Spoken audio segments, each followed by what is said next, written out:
come from the four corners of our country, from east to west to the far north, all looking to claim the biggest prize in Canadian men's curling, the 1996 Labatt Brier here in Kamloops, BC. And the entire week, they've been chasing this man, the 91 champion, Kevin Martin. While in Manitoba, their proudest son is Cole and his dad, Jeff Stoughton. Still alive, looking for their second Canadian championship, Don Westphal. And what about Prince Edward Island? Can Peter MacDonald win the island's first ever national title? Newfoundland, Frank O'Driscoll. Will he be left laughing last here in Kamloops?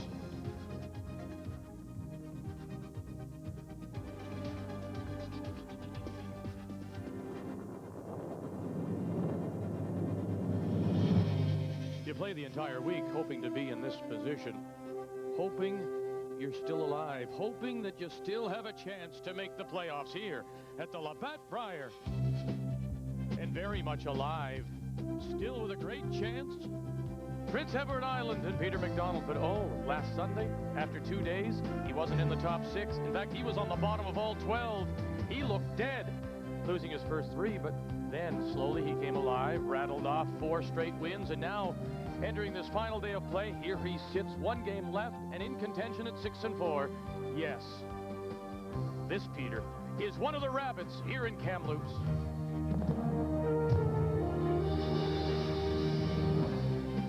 But the rabbit got tripped up, making a sprint to the finish by Saskatchewan, losing.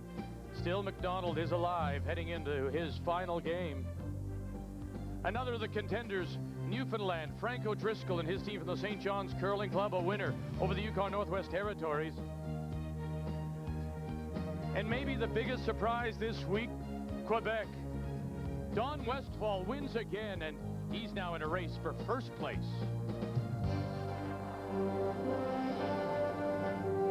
So 2 draws to go. Alberta alone in first place. Quebec second. Manitoba, Jeff Stoughton has 2 games to play, followed by Newfoundland, PEI. Mathematically, BC, New Brunswick still have a chance at 5 losses. However, everyone else has been eliminated here at the 96 Labatt Brier. So it is a very big game. It is Quebec against Alberta. Don Westphal 8-2 against Kevin Martin 8-1. It couldn't get any better here in Kamloops. The 1996 Labatt Brier is brought to you by Labatt, good things brewing. The Ford Motor Company of Canada Limited. And by CIBC Trust, your will and estate planning and investment management professionals.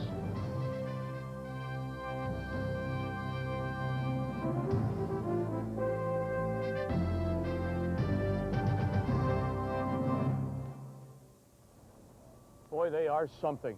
You think you've seen monster trucks on TSN? Well, you've not seen monsters like this. This is a 175-ton Titan mining truck. It costs about $1.5 million. And these wheels, well, they're 12 feet high, and they're worth about $16,000 apiece.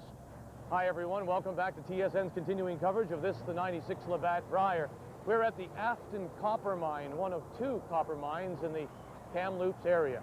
And coming up in round 16, the final day of round-robin play, we have a monster game for you. It is Quebec against Alberta. And with their thoughts, Linda and Ray. Well, Victor, it's taken Linda and I a long time, but we finally figured out what you should be doing. We think it's politics and the Minister of Natural Resources. You've covered it all: mining, fishing, hunting. This game today should be a tremendous game. Actually, you've got the 2 top teams, and first place is at stake here, Linda. We said a lot of things about Quebec. At the beginning of the week, we told you that we thought that they would be there at the end, and they certainly have shown that all week. Don Westphal, although it's his first time skipping, has really shown us that he knows what he's doing out there. And not only does he know what to do, he knows when to do it. And that's the key when you're playing this game, and he's made a lot of key shots. And I think that this game, I think in no way will Quebec be intimidated by Alberta. But you know, as the games get bigger, so does the pressure. And so what we have to see out here today is who makes the fewest mistakes. When it comes to style of play, it's quite different. Quebec with the aggressive style. Now, Alberta's not afraid to play it, but they prefer to go for it early and then defend. When you look at the statistics, Alberta much more on the takeout side, Quebec much more on the draw side. Especially when they get into trouble, you're going to see Alberta be able to play any rock that's in front of the rings onto things in the house. They can make just about anything. So a lot of excitement, I think, in store today. For sure, and they keep you off balance, don't they, Linda? You never know how they're coming out. And Vic, nice hat. Linda Ray, it is a remarkable operation, mining. You know, some of these open pit mines can get as deep as 1,000 feet. When we come back, our featured game here on the final day of round-robin play is Quebec against Alberta as we make the run for first place here at the Labatt Brier on TSN. That's great. All right, Jimmy, come on down and get me, okay? I'll meet you. You're going to come down, right? Jimmy? No, Jimmy, don't fool around. Come on. Jimmy, come and get me, would you?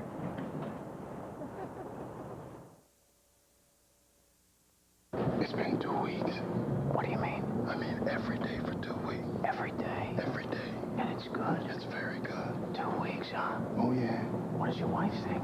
She thinks it's great. You should try it. Oh, I'm gonna try it. Good. They're talking about Kellogg's All Brand. It's very high in fiber. Make it part of your complete breakfast for 2 weeks and see how you feel about it. How do you feel about it? Good. You feel good. I knew that I would. Kellogg's All Brand. Try it for 2 weeks. Love it forever. We're not quite sure what to call it, but everyone seems to have it. The desire to go somewhere.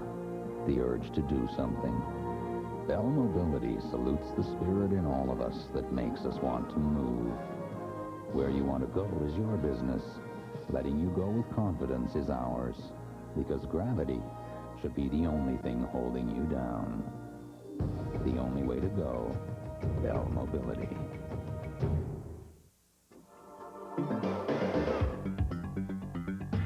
Karcher pressure washers. Blast away dirt and grime fast. From your car, boat, patio furniture, bikes, your deck, barbecue, eavesdrops, and recreational vehicles. Just about anything. Karcher, the fast and easy way to handle any top cleaning job. A pretty important invention. Just try living without it. But sometimes it just doesn't leave you feeling clean enough. Maestro, let's demonstrate. See what I mean? These are new Cottonelle Moist Wipes.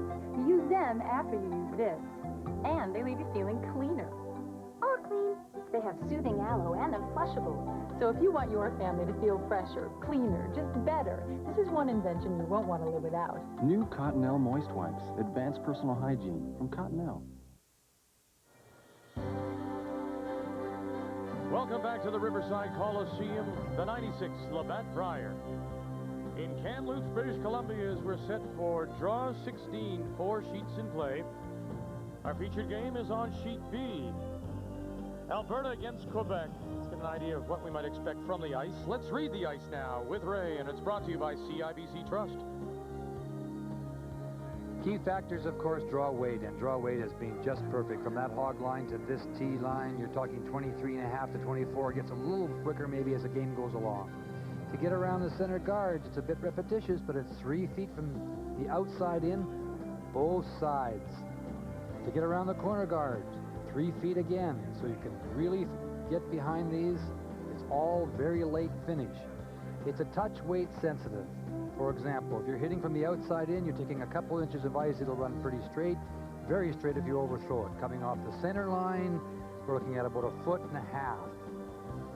This slide path gets very, very, very fast. It can go up as high as 24.5 in the late ends. There's no frost buildup whatsoever.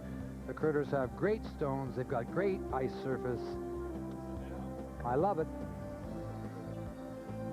And you have to have loved the curling this week, especially from Manitoba 7-2. British Columbia, McPhee still alive, but he cannot afford another loss. 5 mathematically alive. There's our featured game, of course. Yukon Northwest Territories, this is against Saskatchewan and New Brunswick. Mike Kennedy, again, mathematically alive, must win. Both eyes belong to Ontario, Prince Edward Island, Newfoundland, and Nova Scotia. So our featured game is Quebec, Pierre Charette at lead against Don Bartlett from Alberta. The seconds are Louis Biron and Sean Broda. Throwing third stones, Dan Lemery and Don Walchuk. And the skips, Quebec's Don Westphal, the Buckingham Curling Club, and Kevin Martin, Alberta, the Otwell in Edmonton. And there you see the two, the 91 Labatt Brier champion is on the right. You bet. Let's have a good one. Indeed. Let's have a good one, gentlemen, as we get ready to go here. Alberta to play Red Stones. They will have last rock in the first end in this race for first place. And Quebec will throw first, and their lead is Pierre Charette. Well, if you live in the province of Quebec, boy, you really have to be proud of this team. Not only have they come to this event this year and been competitive, they're very competitive. First place is on the line here. And the other night in the Brier Patch, they were singing "Oh Canada" with the fans and having a great time. They've just been tremendous ambassadors of their province, and they're really a classy group of individuals. It's been fun with us too, Vic. Yeah, I know picked them as your underdog, your long shot team, but there were still some question marks about this Quebec side. I mean, a question mark of a first-time skip, a former skip now playing lead, and how that would all come together. Well, considering the fact that they made some of those adjustments during the season, certainly people weren't sure how they would play, but Don Westphal has shown he handles the pressure well. He plays aggressively. That means you get into trouble occasionally and must get out of it, and he's made some wonderful draws to the button, for example. So definitely a great team here, and looking forward to two great teans in this game because Alberta's shown some very good touch as well. I'm not going to be able to yell very loud. Further on Don Westphal, as I said in my opening comments, he's made all the shots, and he's just looked so cool doing it. And you look for little signs, little things, and this is a big game, and so we'll see if he can still maintain into that composure he's had. But you look for the little things in curlers, or in all athletes. Will they break at the key times? And he's had to step in that hack and throw some big shots to save ends, to save games, to win games. And that's a great sign, believe me. And this is the second stone for the Quebec lead, Pierre Charette, for whom Westphal was played four in both 89 and 93. But now, of course, Charette is throwing lead stone, and Westphal is the fourth. He's throwing lead stone, and he's throwing it so well. He really has played very, very well. And his addition to the team, he's in helping Don the odd time, but not overdoing that as well. He just says the right thing at the right time, and it gives Don all kinds of encouragement throughout the whole game. So Pierre is one of the reasons that they're doing as well. And they're all four have played great, but his on-ice presence and the little things he's been doing really have been very helpful to this team. He's not the best brusher in the world, Vic, but he's a great judge, it looks like to me, and he uses that early timing system, which we'll talk about as the game goes along.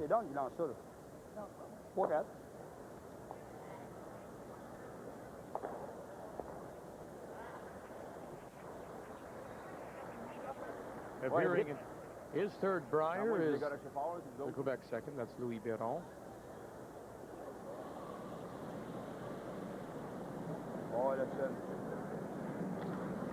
They're going to play the quiet split. Now, this is, again, an interesting start to the game. You saw Quebec put the rocks near the center line. Alberta threw up the corner guard, hoping to utilize it later. Now Quebec is trying to move their stones around. Unfortunately, that one's going to over-curl, and look, push the Alberta stone in, so some early movement there.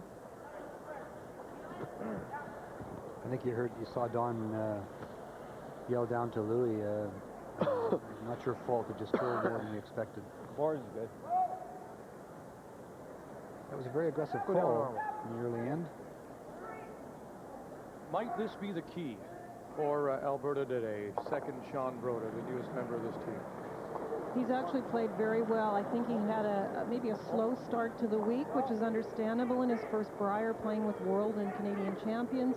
But he's really responded. It's actually in the list of players, Don Bartlett, who maybe has fallen back a little bit down the list, whereas Sean is actually second among seconds. So I think you give him full credit for that. He's really brought his game up.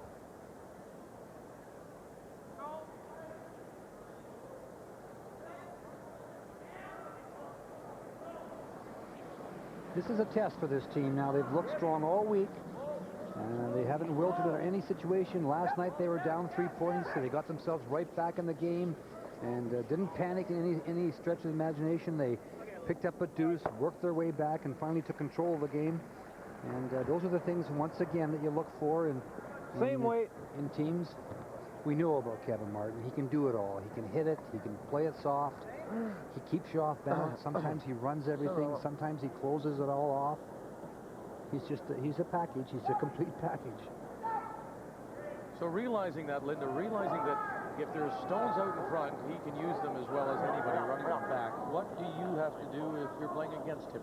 Oh, it's funny. I was talking actually to Don Bartlett before the game, and he says what some teams are thinking about is nothing safe. And they like that. That means that the other team always is looking to maybe play second shot into the rings instead of protecting, because if you continue to protect only one rock, perhaps there'll be a big run back, a big double or something, and you will give up a lot of points to this Alberta team. So when you're playing against them, you do have to be a little careful not to set rocks up, but you can't protect against everything. And actually, Quebec tends to play that aggressive style, and so far have been able to generate the points and not get into too much trouble. And I think what you're kind of saying, Linda, is some of the teams are intimidated by them. And that's what I was trying to say in my comments earlier, too. You're absolutely right. Because they can do, especially to play the big weight shots so well, you're kind of intimidated to do some things that you might do otherwise. And you're exactly right.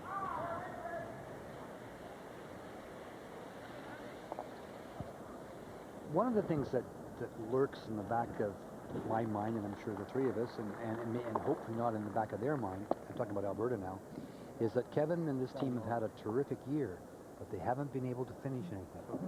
They've had a wonderful year. They've been there. I think you mentioned earlier, Vic, that they qualified in what, 4 of our WCT events?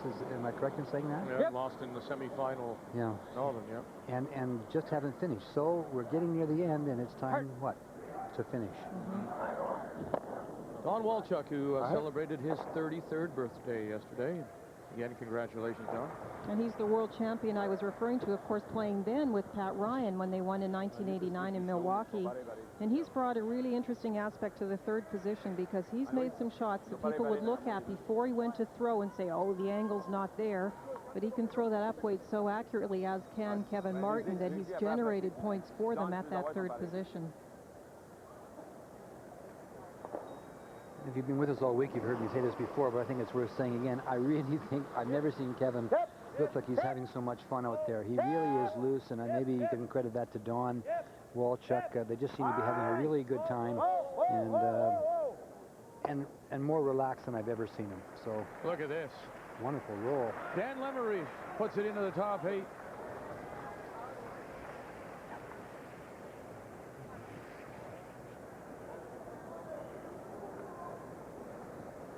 Alberta with the hammer here in the first end of this 16th draw.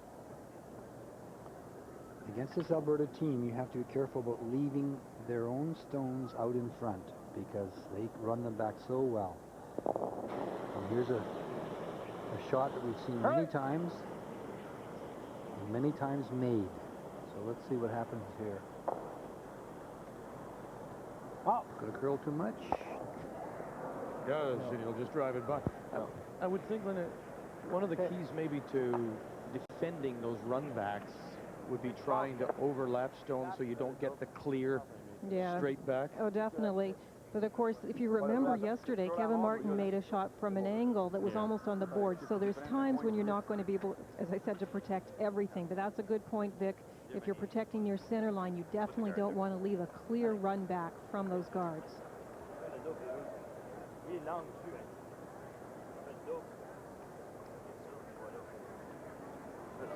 Ouais. I think I would tap it back. I would do that, I think. It stands right. Mais pas pour faire le double en dedans, maintenant. Si on la pousse ici, pour pas faire le double en dedans, right? Non, ça c'est vrai. I like that, I think. Si on la pousse ici, il faut pas faire le double en dedans. S'il fait le double, il va rouler comme through. Okay. Take it off. I like it too. Okay.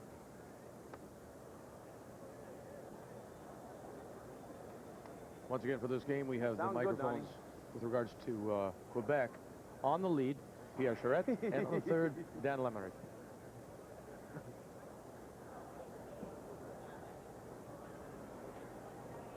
Juste against Stoughton. Il faut que s'il frappe le double, il va rouler ouvert. That's good ice, Don. That's good ice. Those are the little things I think are important. He's always reassuring Pretty well the him. same speed, Donnie. Okay. He does it very casual. Just gets, you know. Yeah. 'Cause it's good, Linda, but sometimes fair to say that it can be an irritation after a while.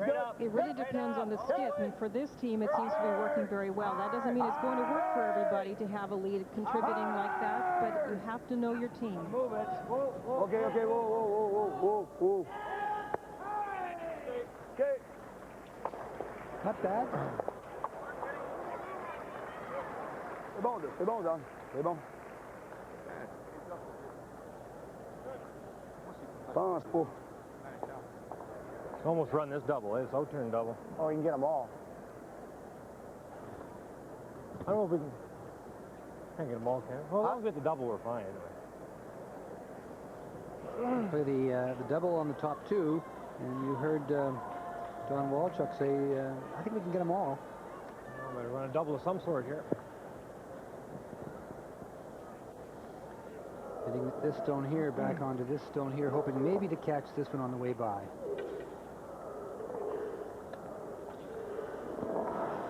First stone for the Alberta skip here in the first. He does have hammer. Hard! Whoa. Really curling. And by. Ooh, that's the worst thing that could happen. Hey. This isn't the first end we're looking for. Sorry. Don Walchuk. Nope. No. What do you say?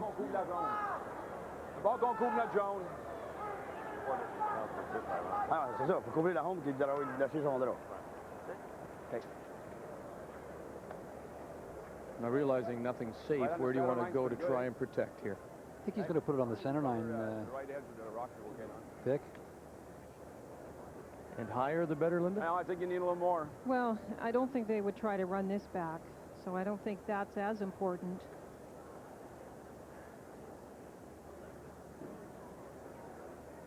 Faut qu'on a freeze, Louis, qu'elle soit short. S'il fait le raise double, ça va être pour un. What? Okay.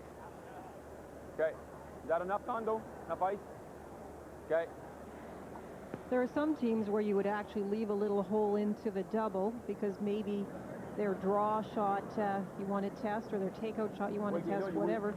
In this case, you know Kevin Martin is the big hitter, so I think they want to force him to draw, so they're trying to really protect those two yellow stones as best they can. Nice, good now. No. Wait straight. No, okay, can't touch. Can't touch. Oh. All right, good shot. Boy, Junior, nice weight. Junior. Don Westphal, 8 years the junior of Pierre Charette. Quick. And the usual shoe change now as he takes off the gripper after brushing, and he'll put on the slider for his first two stones in the second. They're not having holes in those socks. We'll be picking that up on him. Wouldn't that be embarrassing, eh? You'd think his wife Franz would be upset. Oh, yeah. Gosh. Can't you put socks on without holes? So, not heavy. Boy, I tell you what, his is not the kind of start he expected. He has to draw full 4 foot here in the first. Be careful, lots of room. Room. Lots of room. Don Bartlett, Room. Sean Broda. Room.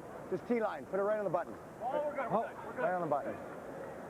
Put it right on the button. Look at this. Pressure shooting in the first. But Quebec does what they hope to do. Hold Alberta to 1. Not let them get the quick jump. And now Westphal and Quebec have the hammer back when we come back to the Labatt Brier. At first glance, this muffler looks like most other mufflers, except for one important feature. Only UAP Napa mufflers meet the top quality standards of UAP Napa. UAP Napa, the right brand for the job.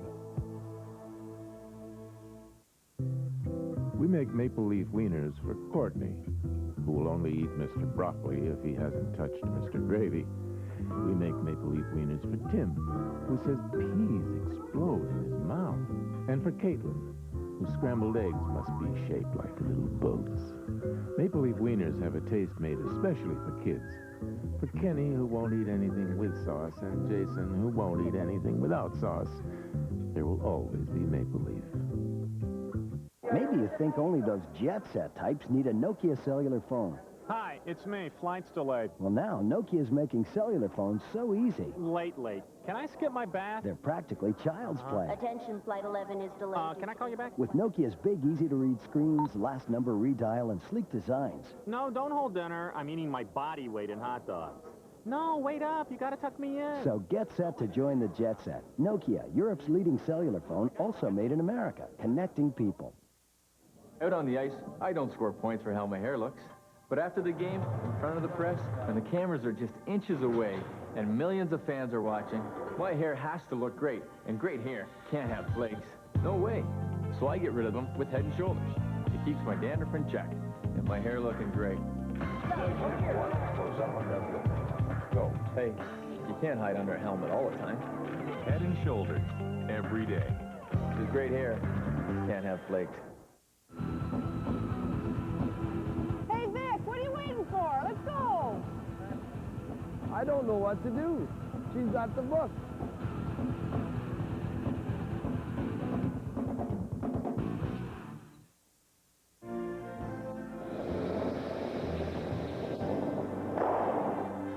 Let's begin our updates here in this 16th draw, Northern Ontario against New Brunswick. Remember, it's a must-win for Mike Kennedy. He's sitting at 5 losses, still alive against 3 and 7. Dave McInnes from the McIntyre in Timmins. And Northern Ontario looking to play spoiler as the open draw for 2 to take the lead. And Kennedy from the Beaver Club in Moncton will have Hammer playing the second.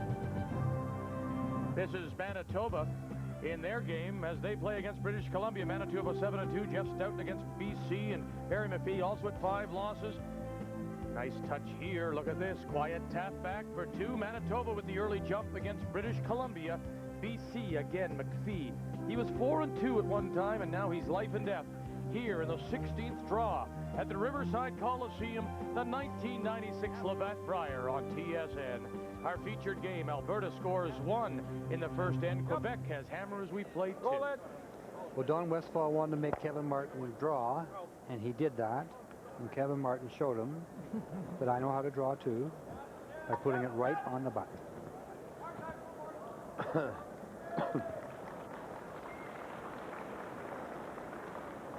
Yeah, if I'm Quebec, that is exactly the start that I wanted from my team and from them. As you pointed out, Lindy, you don't want to let that Alberta side get a jump on you, because then they're hitting everything if they can. No, it was a great end for Quebec, and Alberta had a couple of rocks over curl, take-out attempts. So the pressure was on Kevin. As Ray said, he didn't make any mistake. But it is a good start, and this end Alberta brought the rock in to see what Quebec would do. Quebec did elect to play the takeout this end as opposed to putting up a corner guard, so we're going to see a little more open end. Pierre Charette, did that curl come from somewhere, or has it always been there? No, it's been there. I mean, it may be reacting a little bit quicker today than we anticipated. I watched the practice, and then you saw in reading the ice segment that it was coming about 3 feet with both turns, center and corner. So, but the ice, as Linda and I have talked about, Vic, through the game, can alter a little bit. It gets warmer in here, but it's a tremendous surface. The ice crew here, all of them, all the local people have really done a great job under the guidance of Shorty Jenkins and Hans Ludwig. It's been tremendous. The stones. I'm not going to waste my voice. I don't think I've heard. Got very little of it. More than 1 or 2 comments about a stone being maybe a little straighter than another. I think on sheet D, the 7 yellow stone looks to me to be a little straighter than, and I think Kevin Martin found a little straighter one on sheet A. But they're well matched. They're the top grade stones. The blue hone inserts Linda talked about a couple nights ago. We are on one of the center sheets. We have found that sheets A and D are slightly different than the others because of the air circulating down from the stands. But they feel maybe there is a little bit more curl on B and C, and maybe a little bit more curl earlier because of that effect. So these are the teams that are very much in contention. Kevin Martin alone in first place, 91 champion, and right behind him at 8-2 with a chance to move into first place, Don Westphal of Quebec. Jeff Stoughton on the ice with the early lead against British Columbia at 7-2. And playing right now for that final playoff position, Newfoundland at 6-4, Frank O'Driscoll from St. John's, and Peter McDonald at 6-4 from Summerside. But it also mathematically still alive, New Brunswick and British Columbia at 5 losses, but they need the right combinations, of course, people to fall back. Just a very open end. The first rock Kevin brought to the rings, and as opposed to throwing up a corner, as Linda's already mentioned, Don Westphal selected to hit it, and they just exchanged stones. And this will be a very open end. Wide open flashes or misses are far and few between, aren't they, Linda? They definitely are at this level.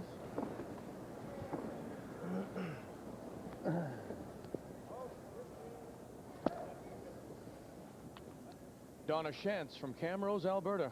Are you allowed to play a raised takeout with a third rock of an end using the rock in the free guard zone and removing the rock in the house?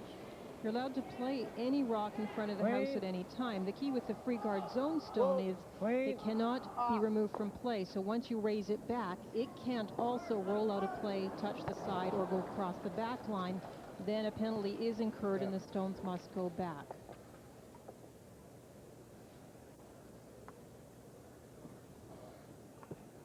So once they're into that area, they can't be completely removed from play until after the third stone of the end comes to rest. They can be utilized and raised up as long as they eventually don't go out of play during that particular delivery.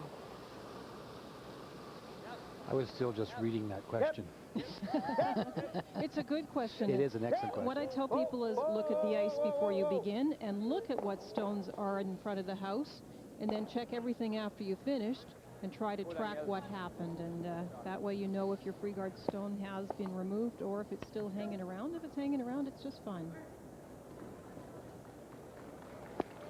This made it a lot of fun. I think most people at the club level enjoy moving those stones around, seeing how they can use them as well. The Alberta third, Don Walchuk. Oh, clean, pop, clean.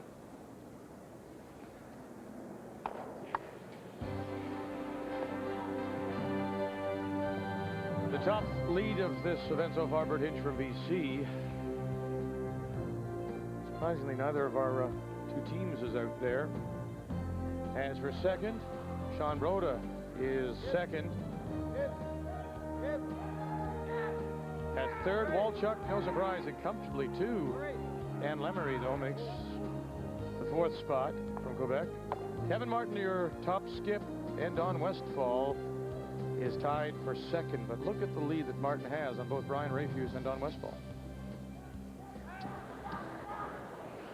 Well, the only big mistake we've seen from Kevin Martin is that miss, the last rock attempt against Manitoba and Jeff Stoughton, where Kevin put the rock a little outside. He was trying to tap the shot stone in the 10th end and missed.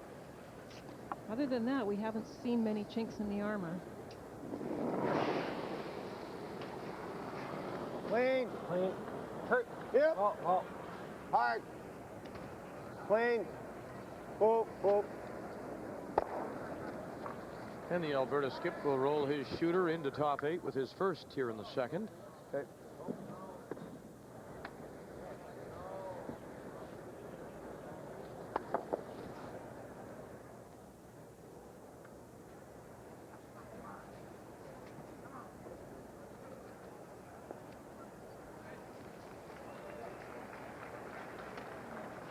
Another exchange of stones.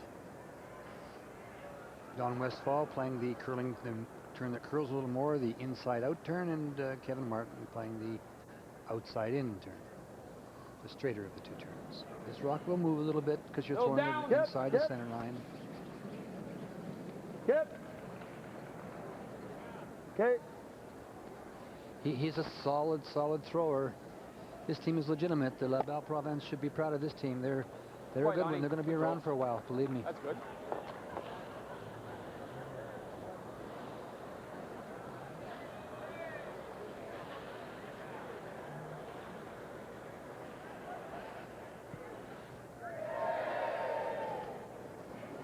Keeping our eye on the game between Northern Ontario and New Brunswick. in a must-win situation for Mike Kennedy from the Beaver Club in Moncton. They're playing their Skip Stones. And Kennedy at the far end getting ready to throw his first.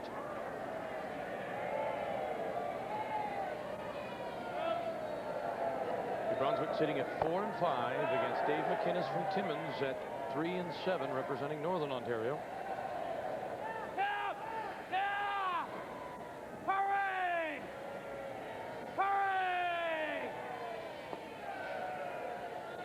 Rub the front center line guard and will spill in and sit for shot.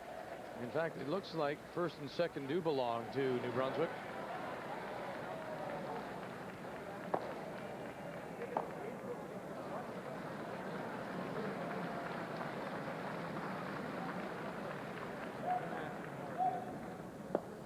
Meanwhile, our featured game is up and down the ice. Final stone. Don Westphal looking to blank if he can, and he will. So Quebec will maintain control of last rock, going to 3. That's radar. Radar, yeah. 2 rocks to play in this, the second end, Northern Ontario against New Brunswick. And we'll show you the final stones when we return to the Riverside Draw 16, the Labatt Brier. Owning a home today in this economic environment. This home is the one we're going to stay in the rest of our lives. I think you feel very fortunate if you do own one. When we think about renewing our mortgage, we're not that great at it. That's what we look to the bank for, because you want to make sure that you make the right decision. To see how you can be home free faster, get expert help, the right plan, and guaranteed competitive rates. See your CIBC personal banker or call now. We'd have a bit of a barn burner when the mortgage is paid off. At CIBC, we're working to see what you see. It's no surprise that Canada exports so much when you consider how much Canadians have to offer the world. That's why since 1990, Ford of Canada has invested some $4 billion in this country and its future, so that we can build vehicles right here, not only for the roads of Canada, but also for the roads of the world as well. Ford and Canada, same road, right direction.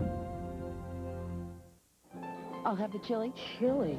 You should know better. And I'll have the fries. Fries? You should know better.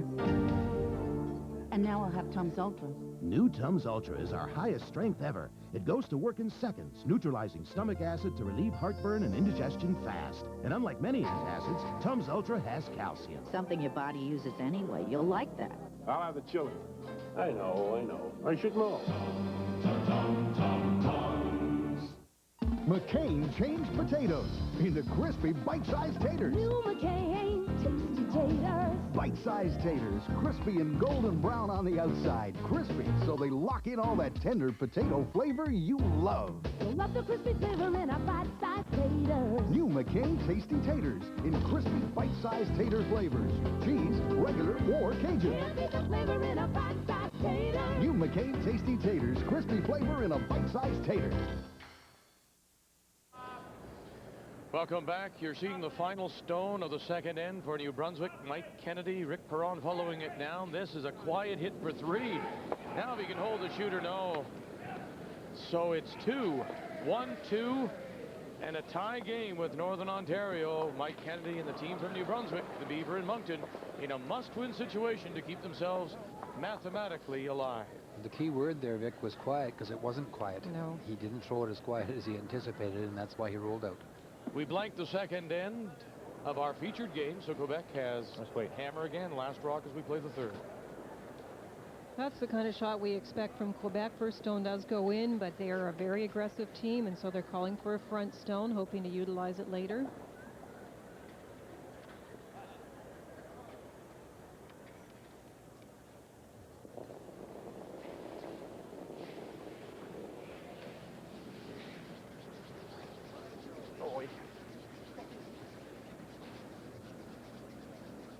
Girl, spur.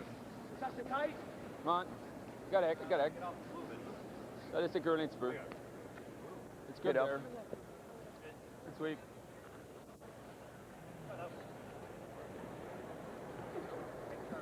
So we'll have a little fun this end, I think, as we did on the first end going this way. Take guard. It's up to Don Bartlett to get this close enough to the rings so that it's not easy to come around it, but not too close so that they can't get a double takeout. Line's a little tight. Line's good. Wow. Wow. Wow. Oh. Don Bartlett, who works at the main post office in Edmonton as a clerk.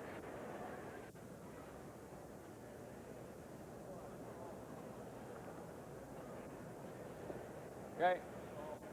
Okay.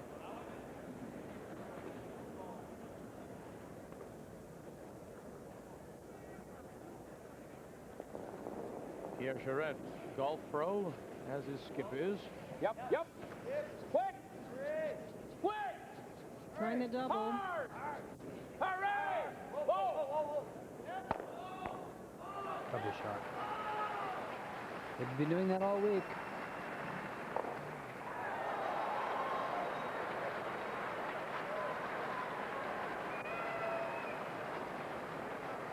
Difference too in style of doubles, Linda, when you consider that we saw Alberta's double up, their weight would have been a lot different in a situation like this.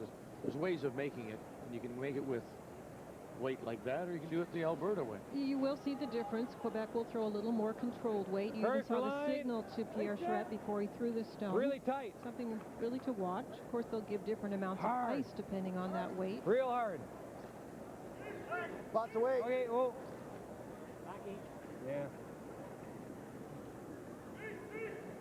Sean Broda. Through. And it'll stop back 12. Now that's a stone that'll work for Quebec now.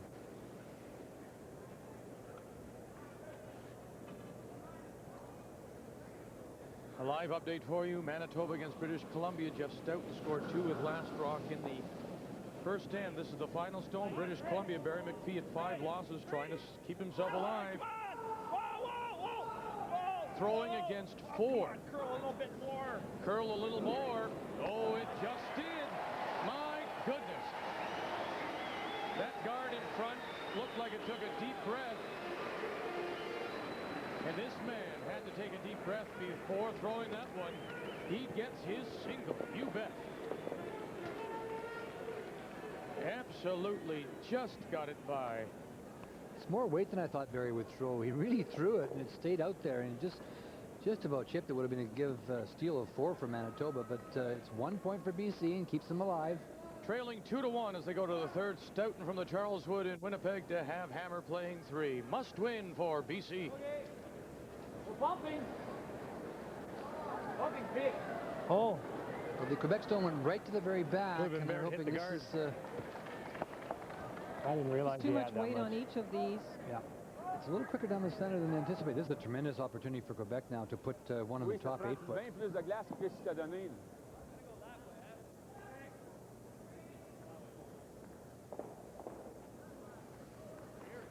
Put into this area here, right there. Wait, I thought wait. Louis Biron. They could come at it the other way. They're playing the in turn now, the different turn they've been playing. This is a little bit harder to get through the hole, but the yellow rock in the house is slightly exposed to this side. It's there. It's the only problem with playing that turn. It was a tight port to get through, but they do move another rock into the house. It's scary.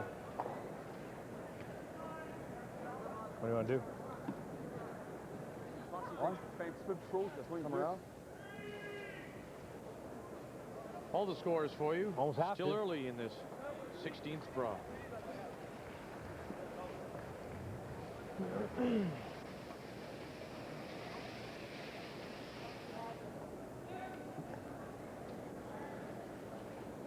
There's a little guess at the path there, too, Linda. I kind of agree with you. Maybe they should have come with the other turn. It was, if you do get it by that way, it's in great position because it's the yellow stone in the back had been moved over a bit. So That broke a little more than they expected. John Walchuk and Kevin Martin had a look at the situation, and there is a Quebec stone back 8 foot that is shot rock. They're going to ignore it and come around the center line guard. They said we pretty well have to now. We're kind of committed. First stone for the Alberta third here in this third end of play. 1-0 Alberta leading. Nice shot. And you have to run the front one back now. Unless you want to sit on top of it. I think I'd run it back, to be honest with you. But shot, though.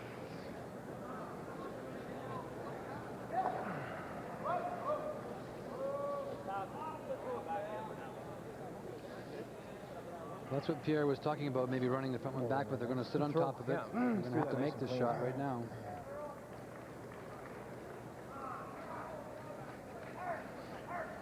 If you ran it straight back, you'd kill one of the backlings. You might be able to even get the double back there. Dan Lemery. Yeah, I think Alberta's quite happy that they're doing this because that one Alberta stone, they said they had to make the commitment to go in. Well, if it ever got moved out of there and the front rock got moved away, that would be all they would have to try and bail out of this end. Gee, look at that walkover. I can't believe that. Beautiful shot. Just he got a little wide though. I think it's exposed. Just a freeze. Yep. Bet. Just a freeze.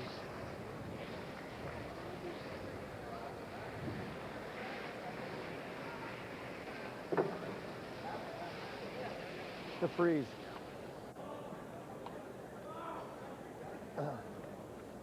Just a freeze.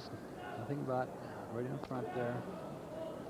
Many people would look at that and wonder why they don't move the Yellowstone out of the button area and try and get a little roll behind the guard. But let's remember, Alberta doesn't have last rock. They're trying to close down the 4-foot area, trying to set stones up so the red stones can't be removed without taking the yellow ones out. And so rather than making a play now, they're just positioning the rocks. Yep. We know this really curls. Oh. Clean. Yep. Hurry. It's actually curling too much for the call. Shot still, no? Looks like it's the red.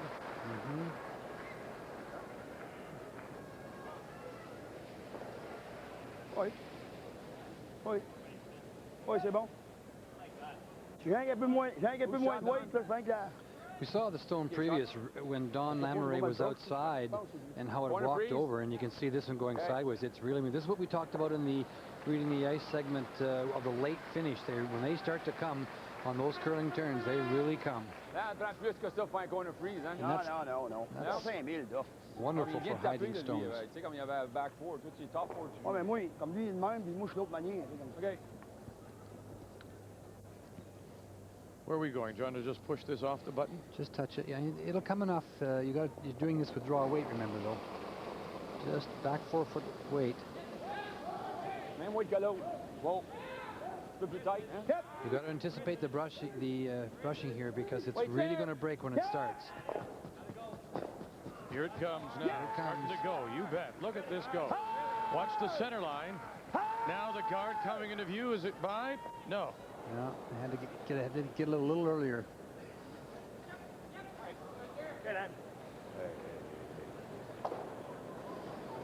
It's the front end. Wow. Even on the nose isn't bad. We'll lose these two, eh?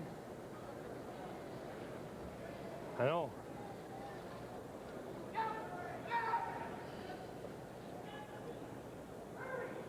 Yeah, well, what the hell? Huh? I said, what the hell? No big deal. What do you think? You like something different? I'm probably going to nose it. You know. That's probably the best, isn't it? Or even... Nose isn't bad. Or even just here.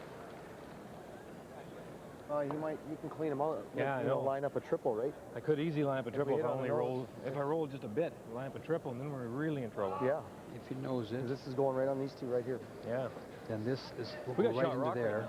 Right yeah, Get rid of these two stones. That's what Don Walchuk was talking about. Got to hit it. Okay. Where do you want? And they were Okay, talking down about normal. who shot Huh? stone is. I thought Down the red rock was shot rock. Right there is good. But I thought Kevin said that perhaps, or Don Walchuk said perhaps the yellow is. This isn't looking real nice here. We got to roll a little. So they're going to hit it. It could really get us in trouble if we Try and roll. Both of our back reds are probably gone if I make this double. Hitting this and trying to maybe roll under there.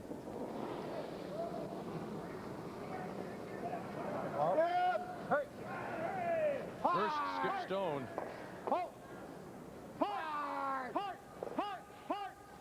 Come up enough?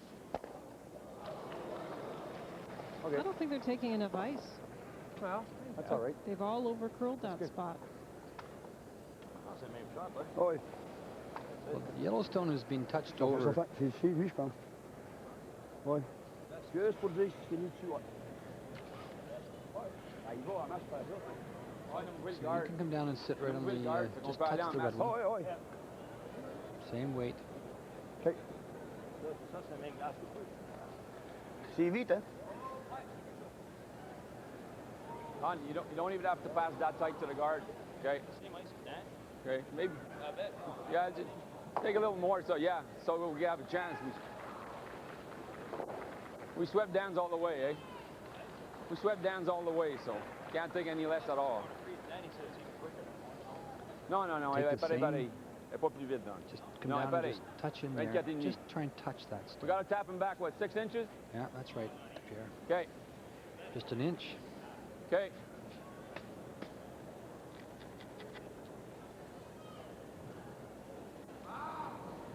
First stone for Don Westphal. Quebec with hammer, trailing 1-0 as we play the third. Well, Pierre checked his stopwatch, which is the first set-down point of the first hog line, to see how much speed it had, and he said it's very light. Now, it should be about 13.5 seconds at the hog line, and it's much more. That means it's taking more time to get down that ice, and it's too light. Yeah, now the shot Just rip it out of there. Exposed. Huh? You want to roll in? No, I'll end up nosing this stupid. Okay, let's just rip it. Rip it out. Let's just rip it. Roll away, roll right out of there, and make him make the cold draw. It's a whole different vocabulary when they throw a takeout, isn't it? Yeah, that's right. Let's just peel it out of there. Take any chances. Don wants to roll inside. Don't need to laugh. Yeah. Oh no, we were just talking about it.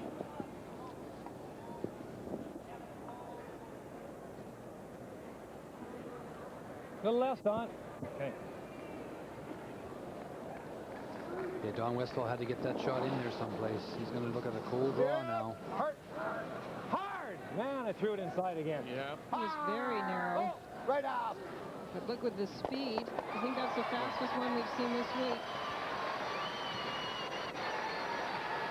That'll hold it a lot straighter. A little tight. That's called ripping it. We read some history earlier in the week, and the game was referred to as the smash and drive game back in the 18th century, and I think that Kevin Martin has brought that right back into the fold.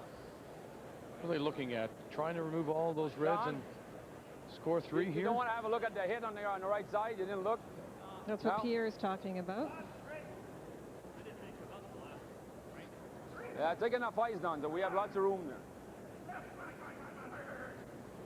They've moved the brush out, I think, about 4 inches. Kevin Martin had to draw to the button in the first end. This is the pin, I think.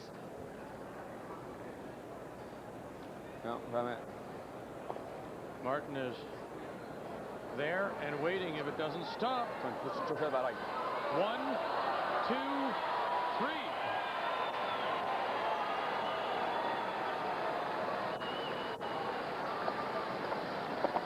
A steal of 3.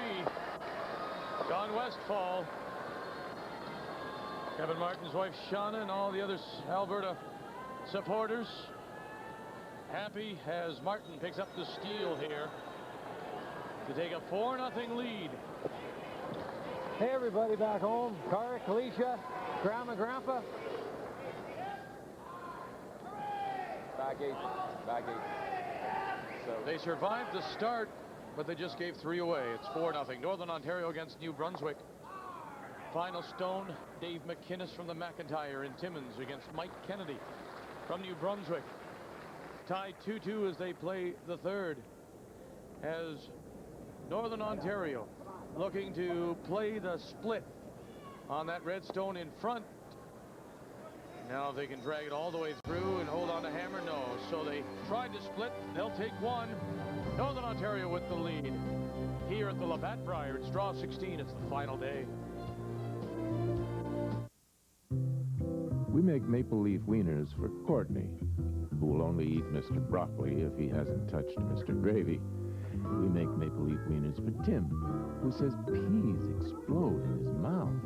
And for Caitlin, whose scrambled eggs must be shaped like little boats. Maple leaf wieners have a taste made especially for kids. For Kenny, who won't eat anything with sauce, and Jason, who won't eat anything without sauce, there will always be maple leaf. Now, there's a brand new motor oil made to handle the stresses on your hard-working engine. 4x4 from Quaker State. Off-road driving. Extreme temperatures. Especially towing and hauling. They all make your light truck or 4x4 work extra hard and could shorten its life. Why settle for a conventional car oil? Get a synthetic blend that can take the punishment. 4x4. It's new from Quaker State. The intelligent oil for hard-working engines. I'll never forgive them for breaking my alligator lamp. That was a mercy killing. Oh, you are cruel. Voila, la telephone. Oh, good. Where was it? Microwave. Of course. I guess we should sign up for a long-distance thingy, huh? Well, everyone we know is back east. Why did they have to make this thing so complicated? What's it say? Well, it says we get 15% off. Yeah? But then there's this part that's even higher, but it's only on 3 numbers. 3? That's it? Introducing a long-distance plan that makes sense. 25% off all calls, anytime, anywhere, when you spend $25 a month. Wow, this is really complicated. Did you have anything to do with this? What are you saying, I complicate things? 25% off all calls, anytime, anywhere, including overseas and calling card. Call 1-800-806-1166. Of course, if we did just go for the 3 numbers, you know, you're not going to call that Michael guy. You are such a child. But isn't it the child in me that you fell in love with? Who said anything about love?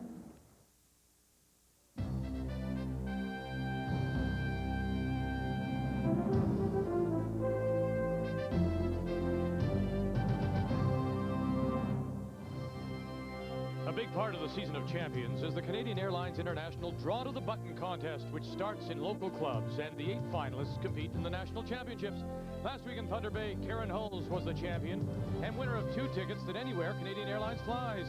Canadian Airlines also provides the second prizes for those in the Ford Hotshots.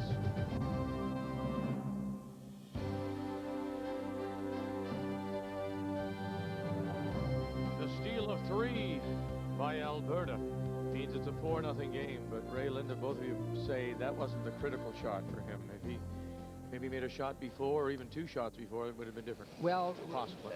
If our viewers remember back, I talked about when Dan Lamoureux's first shot, running the front one back, and kind of just getting things changed around, getting into a different style, and he chose to play the soft freeze and started to play in the 4-foot. They had a second shot rock at the back, so you know, by running the front one back, if you make a good shot, you could maybe lie 2 off of it. And then you come around along to Don Westphal's first shot, and that's the shot he had to be made. That had to be in the ring someplace. Even his top 4-foot did not shot rock, so that you know, you don't have to draw against 3. I mean, he just threw the draw a little strong after throwing one a little light, and that's a very common thing to do too. So now they've come back on a lot of teams, but this team of Alberta will be a little different story. It doesn't mean you can't come back on them. You need to pick up a deuce here and then steal a point here or there, but they'll be tougher because they can throw the big weights so well. Boards. You saw already that 1 stone for Alberta was put through the rings. That's because they couldn't have made a play on that yellow guard. It's in the free guard zone area. They didn't want more rocks in play. They already had the one at back 8 foot, so they played their second one through. A pretty nice freeze attempt, but you'll see the accuracy of this Alberta team as they try to remove that yellow stone from across the red one. On the nose.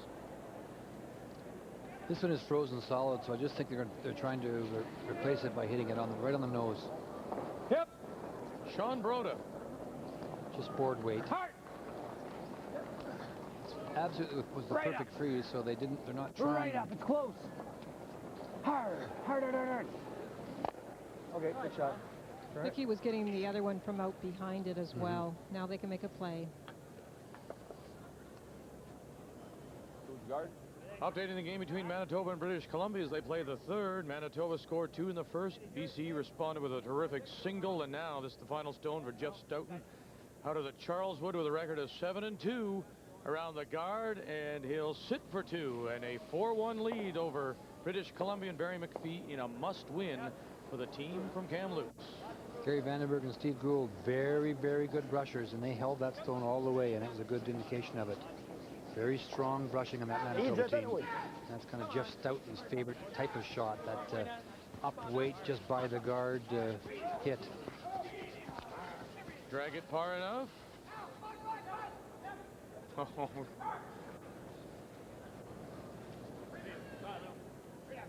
Alberta on top.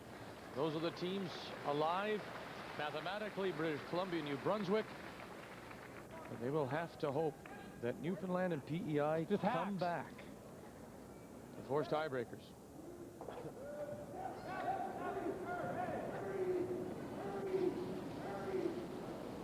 The one yellow Quebec stone back 4 foot is open, but they're going after the one buried. They know at some point they can make a play on that center line rocks. They're trying to get the side one first. Whoa! Just hack weight.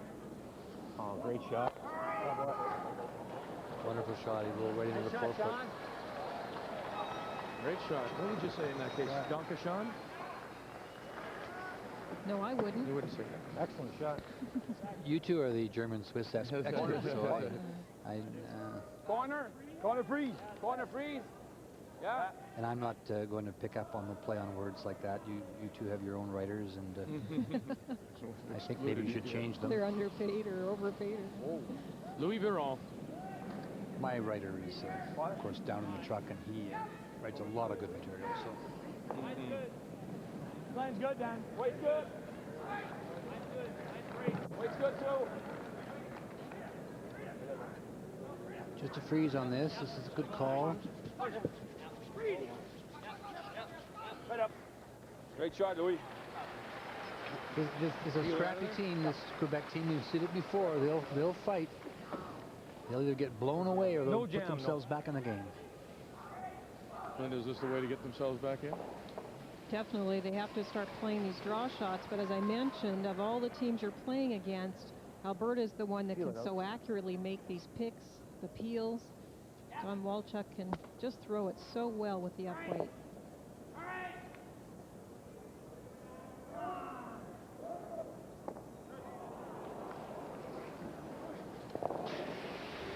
John's got the growth going here. End of a long week. Hard. Good. Good.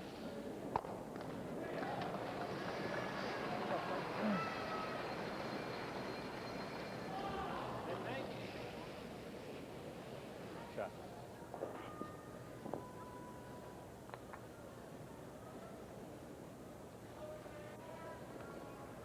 Dan Lemery. Quebec with last rock here in 4. We talked about this the other night when we had Kevin Martin on the air about the fact that he'd like very much to get back to Hamilton. He won the Brier there that took him to his World Championships in Winnipeg.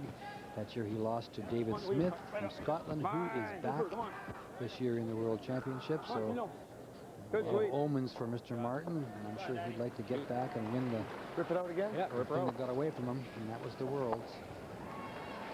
Shoot him down.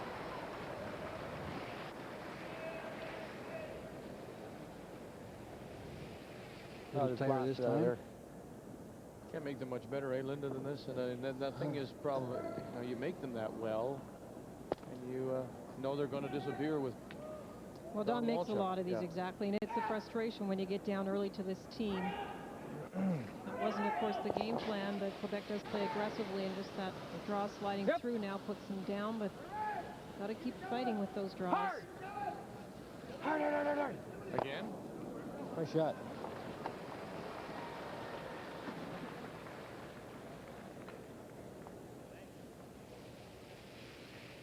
Both teams are given 73 minutes to play their respective games. They also have use of 2 one-minute timeouts.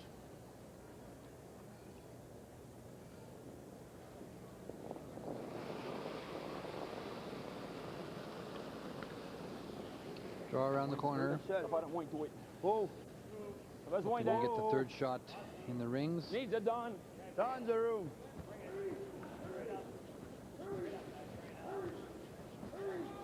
Come on, Lou. Fine. Come on. Come on, Lou. Talk about a long week. It's a long week of sweeping, and Do this thing. it's really Roll tough here, to eh? drag Yeah. it those last few feet at this stage. But that's something we've seen the entire week, Ray, is that the ice is conducive to carrying a stone, huh? Yeah, it's good brushing ice. That may be one of the areas that Quebec is not as strong as a couple of teams. Their brushing is certainly not as strong as the Manitoba team, and I think that Alberta has a little edge in that too over Quebec. So, and in a key game that can make a difference. Yep. Come on, you got hard, real hard. Real hard. Kevin Martin in the first for the Alberta skip. You're in for. Whoa. Whoa. Jackpot. Ouais. Juste tout avec eux un petit peu, moi, si c'est possible.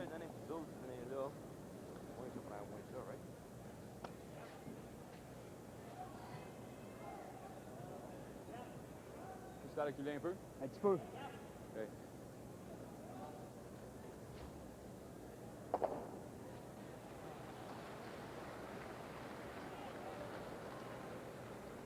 Just going to try and draw down to the face of them, freeze into the pocket. That was the problem, of course, with that takeout staying in that position. Kevin wanted to roll away.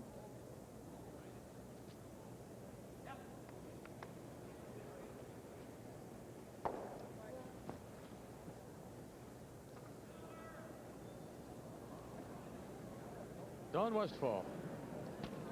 Right into your living room. It'll be all right. Ball. Juste assez pour taper. Oh. I need it. Bring it. Okay, come on. On tape un peu, Louis.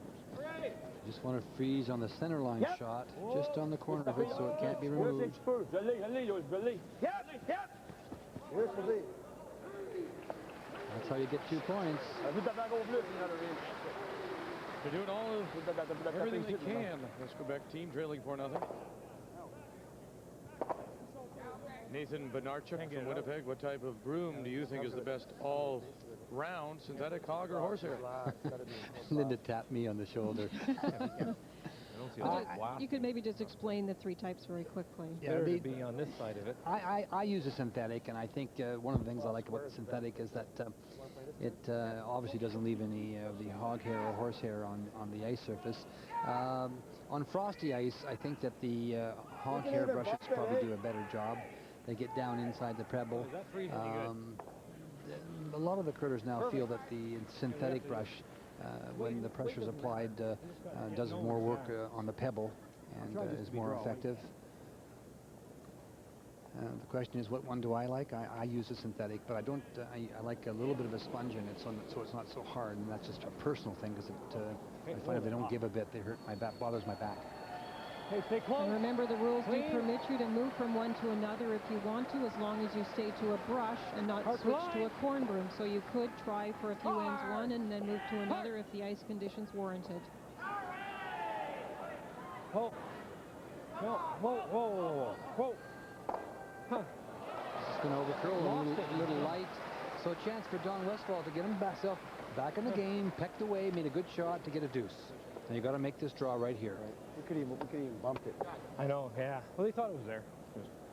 Kevin's shaking his head a little bit. He's been inside on a few of his hits. He's gotten away with it because of that up weight, holding it so straight. And there he shook his head because he thought he had draw weight. Yep.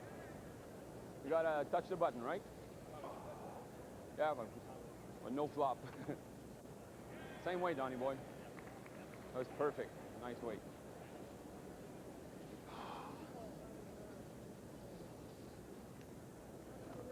No big deal. Hey? No big deal. It's too early in the game anyway. You know, Waldrich saying it's far too early if they get 2 here.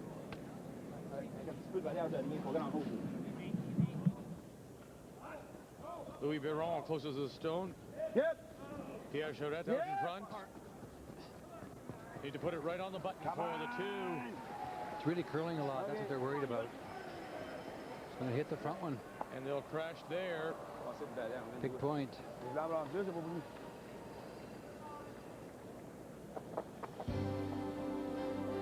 Joanne Westphal. Her husband is back in it, on the board at least, with 1, but trailing, and Alberta will have last rock.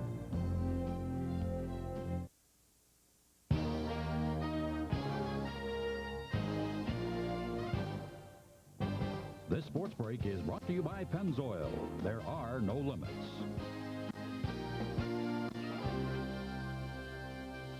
Hi, folks. Pleasure to welcome you to our control center. I'm Michael Landsberg. Hope you're enjoying the curling, and we'd love for you to stick around and watch Sports Desk at 6:30 Eastern Time. Full roundup of the day in sport, including big news from Ottawa today. All kinds of signings. The dispersal draft. The Toronto Argonauts took a major step towards respectability, signing really the gem of the available players defensively. They signed Tim Caulfield, defensive end, 31 years of age, entering his 6th season to a contract. He led the CFL with 24 quarterback sacks last season for Memphis. He was not included in the dispersal draft, but the Argos certainly added more than one Memphis player today. Their first 5 picks in the dispersal draft were all from Memphis, 4 of them on the defensive side of the ball, the prominent ones being Alex Gordon and Eddie Brown.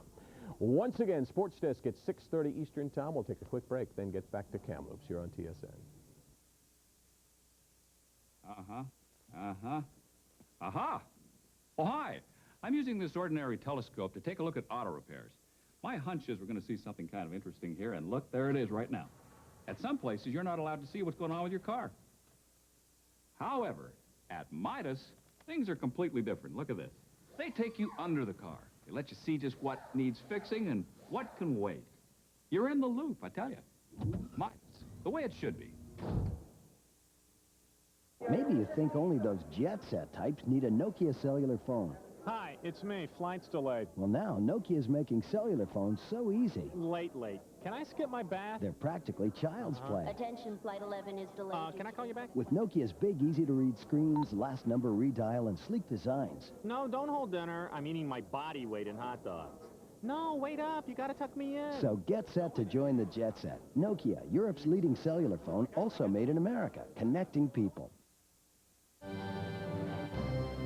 Updating the game between Northern Ontario and New Brunswick as they play the 4th end. It's 3-2 Northern Ontario leading. Mike Kennedy from the Beaver in Moncton in a must-win game for this team from New Brunswick. Sitting at 5 losses and drawing against 2. And Kennedy will put it into the 4-foot for his single and a 3-3 tie going to 5. I'm not sure. It looks like she just can't bear it. You know, if you're going to be there, don't tip my hat. Brier Bear, you're such a kidder.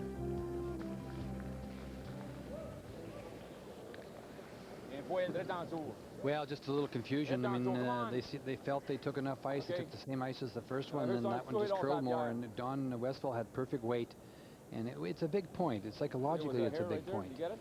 You're 4 down, you get 2, you maybe give up 1 and get 2 back. And with the free guard zone rule, you can score a deuce. You can go after it, and if you make the good execute properly, you can score 2 points. So that was a good indication of how you can do it. But you got to make the extra draw, and it's you know, he felt he threw it well, and it sure looked like he threw it well, and it just curled more. Kevin's curled a lot too. So they're going more than 3 feet that I indicated in the reading the ice. I watched practice, and now that this building is filled with people, there's no question they're going, you know, in that situation, they're going 3.5, maybe even 4 feet. So a little swingier today on this sheet in particular. We haven't watched the other sheets. Never off. Hurry. A little late. All right. It's been more than about a biter, I think. Couple rocks in front. So the end's on here again. Pierre Charette.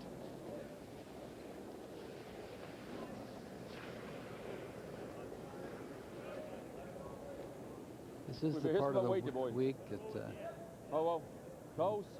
You're into your 10th or 11th game, and right back. The shoulders are sore, and hands are sore, and muscles are aching a bit. So physical conditioning plays a big part in the eventual role in being able to win one of these events, Linda.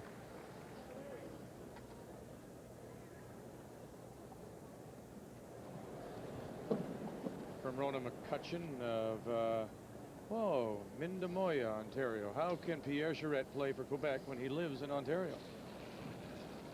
Well, it's a good question. At this point, I'm not sure which provinces have what we call a residency rule for having to live in a province that you play for. At the moment, most of the provinces have a rule where you must belong to a curling club. And as long as that curling club is within one province, you may represent that province. I know some of them are starting to look at it because there is a little more movement now from province to province, people putting together teams when they are living in different provinces. Ray, do you know of any provinces that have that residency rule in place? I don't know, actually. It's a good question, but I think you're absolutely right. He curls out of the Buckingham Curling Club, so that's the club that he curls out of, and that's the reason he's able to play. And he's always played out of Quebec. He's never, I don't ever remember playing out of Ontario. So.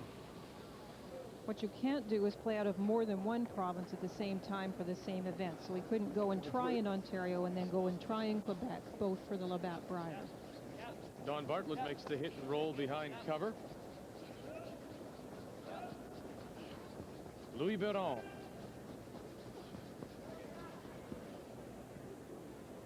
Right back. That's good there. Okay. Interesting, that didn't seem to finish. It's finding the range again. At the hog line, it's right on that red guard, and then it makes its big move. So they're afraid to bring it too tightly to get it too close to the yellow guard, but they haven't found that perfect spot yet.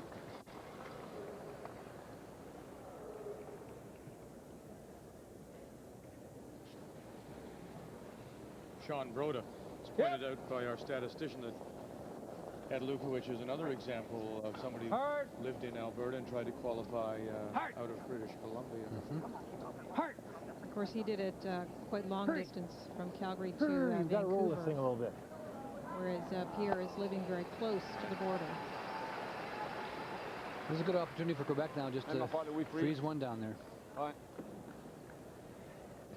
On peut-tu aller là, quand il y a une turn, je pense, Dan?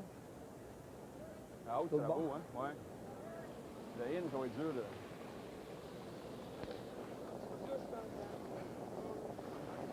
A little more. A little more than the other one. That could happen too. You have Louis Biron and Dan Lemery who actually curl out of another club, the Thurso Club in Quebec, but they use the Buckingham Club as their club of registry, as it were. What do we do now? Nearing the midway point. 16th draw.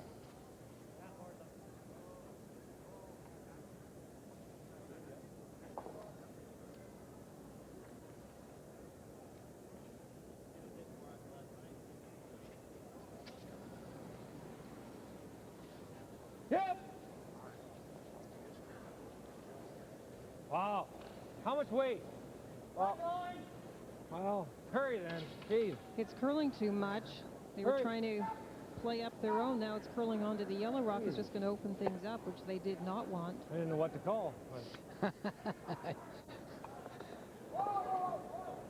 he's getting a lot of rocks in play in front, and that certainly isn't what Kevin wants with a 4-1 lead. Like that. Stop ball, turn. I talked about the pressure this time of the week. One thing you have to make sure at this time, if the ice conditions do change at all, which they seem pretty consistent, but we're seeing a little more movement perhaps, you have to really focus on the hand cleanly out to the broom and getting out to the broom. You can't, when the ice was perhaps a little straighter, you could afford maybe a little bit of inside motion with the hand. Today you can't. You must really get out there and throw it cleanly. Dan Lemery. No. No.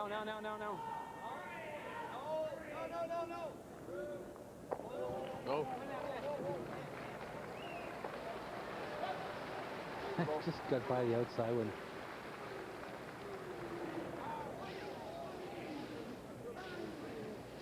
Coming up in the 17th, the final round robin draw, Kinda Prince wait. Edward Island, 6-4 against Manitoba, currently on the ice, trying to go to 8-2. Of course, Newfoundland also 6-4 against Ontario, and Bob Ingram. Disappointing week for the team from Ridgetown at 3-7. Now that's that other thing too is like the fatigue factor. That's what I would think of, is that you know that when you get tired is when your mechanics might break down. And there again, you know, you're not sliding out, you're not finishing, following through quite as much as you might normally. That's a good point. Hurry! Hold! Whoa! Stay close! Whoa! Whoa! Whoa! Oh, held it on.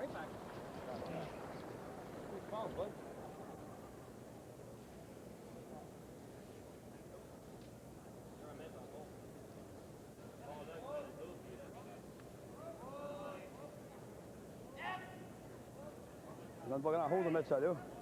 Dan pakken naar houden met zij zit. Run guard. All right, that's statement. Intern, come around. Intern, corner freeze. All right, doesn't it? Intern. And then come to mine. Yeah, but we go here. Yeah, intern, corner freeze like that. Yeah, go here. Yeah. I know, but at least the button will be open for you to freeze after, no? Een guard voor met, nee. Ze ben je Got an easy hier, slash. If I got down. You got to go in, take a chance, or a freeze. Just a reminder that What Dave about on the Hodge will nose? have Wayne Gretzky on Inside Sports coming your way at 7 p.m. Eastern Time, 4 Pacific. Couple of great nights. Last night it was Get wrong, it's video. Pat Burns, former Maple Leafs coach. Now it's Wayne Gretzky with Dave Hodge. Got down and score. All right, mais intern, corner freeze, je l'aime, moi. Corner freeze is what Pierre is talking about. The situation is, do they want to play a guard, which is a little farther in front, or top 12, top 8, versus coming right in? And of course, coming right in, they're worried about setting up an angle for the sharp shooting Alberta team to be able to fire something and get the rocks out. You have to be in tight though, or they'll play that red back onto red on the yellow, and they'll have three buried, so you've got to get in there.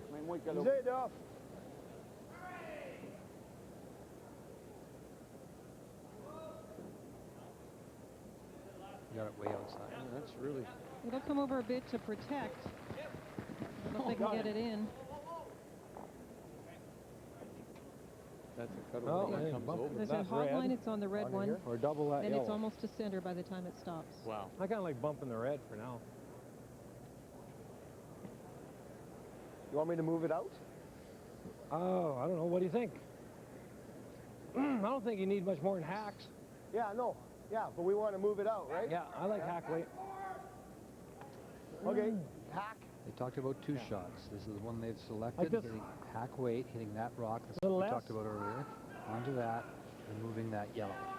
The other shot that they looked at momentarily, What do you think hitting about- this here and coming What do you think about across running their yellow and onto save that that? one. Because we don't make this now, and he's gonna. I don't know. I'm just asking. What do you think about? Yeah, don't really like running the yellow. I don't mind running that double peel. I'll make this. Okay. Let me just go back a shot for me. What do you guys think? When they were tapping that, Hack. when the Yellowstone came into Well, play and tapped the double Redstone, peel. which is now at the back of the 12. Well, they're playing exactly the shot we talked about. They've gone back to the original with hack weight, removing that. Martin jumped on that stone and said it's fine. Don Westphal wanted to be there too. If that shot is closer, makes it more difficult to get that stone. Whose stone was that at that point? Well, the reason Kevin Martin said I'll get it is because he was in position first and he swept it as hard as he could, which is what you're supposed to do. You're not supposed to just pretend that you're sweeping a little bit. So he was there, he said, I'll take it, and he swept it. I don't think it would have made a difference with the other player sweeping. Well, he thought he could make this one. Look at this. Rearranges things, gets the yellow off the button. Yeah. Sorry, Don. Just finished huge. They're not anticipating the swing here. Yeah, they had to brush this a bit.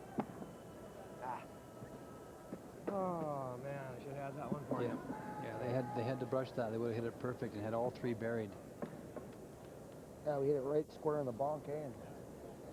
It didn't roll. Yeah, we need to hit 3/4. You just finished so much. Yeah. What?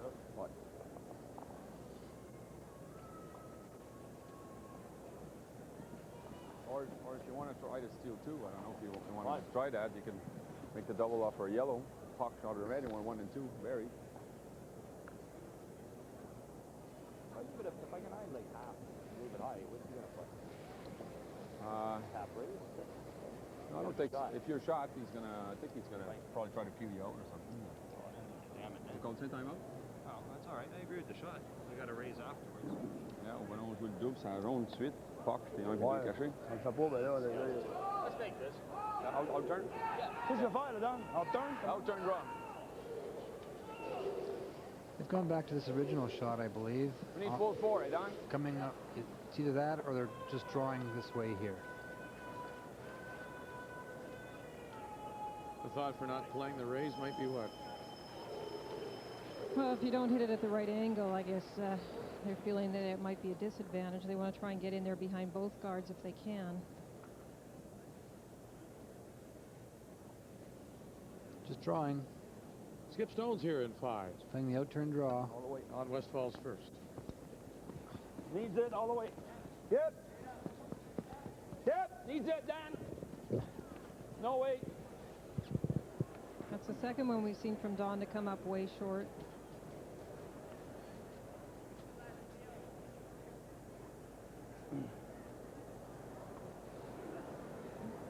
Here?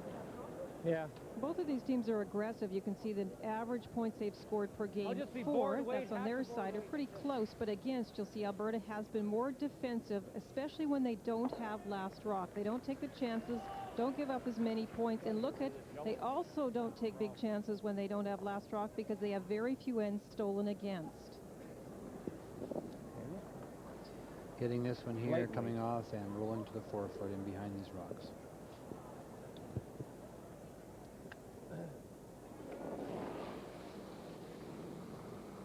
Whoa!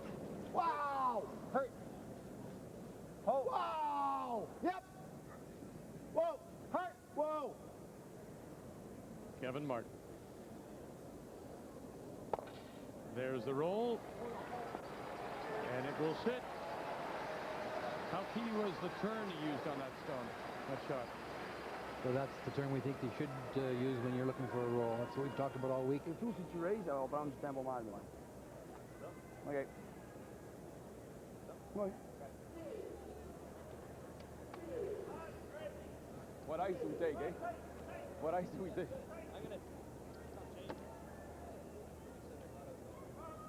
I got 372, which is a guard. I might be wrong. And of course, one of the reasons Kevin Martin played that last shot is he took away the other opportunity for Quebec to play it.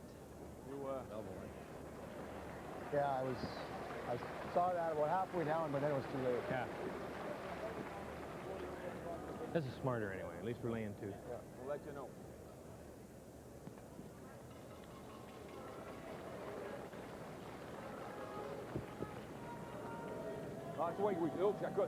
It's a huge shot, and this is a spot they've had so much trouble with. As far as line goes, it hangs so long that it makes this big break if you have the perfect weight. Can't touch it. Sparkle. Look at this.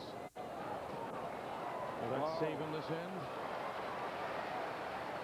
Yeah, I tell you what, you just came up light with your first one. Now you come back with that. Shot down. Boy, they had to wait for it. If it just curls a little bit more, he's going to be frozen onto the back redwood and in better shape. Because Kevin can still pick this out. There. Huh? Here. Yeah. If we take it across the top, we can get a whole pile, eh? This game could be over.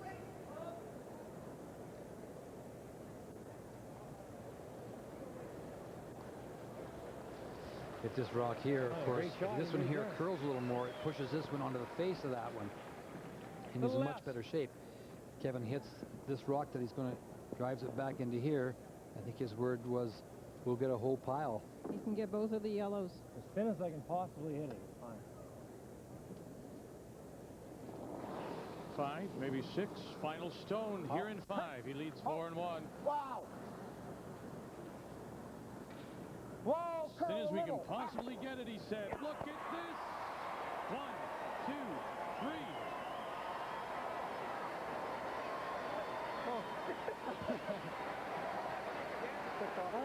Kick again. I'm not sure if the Red Stars are going to get it. This Alberta team will make them from the front, the back, and the side. And they're comfortably in front as we go to the 15th break. 7-1, and the Alberta fans are happy. Your car is a high-precision instrument.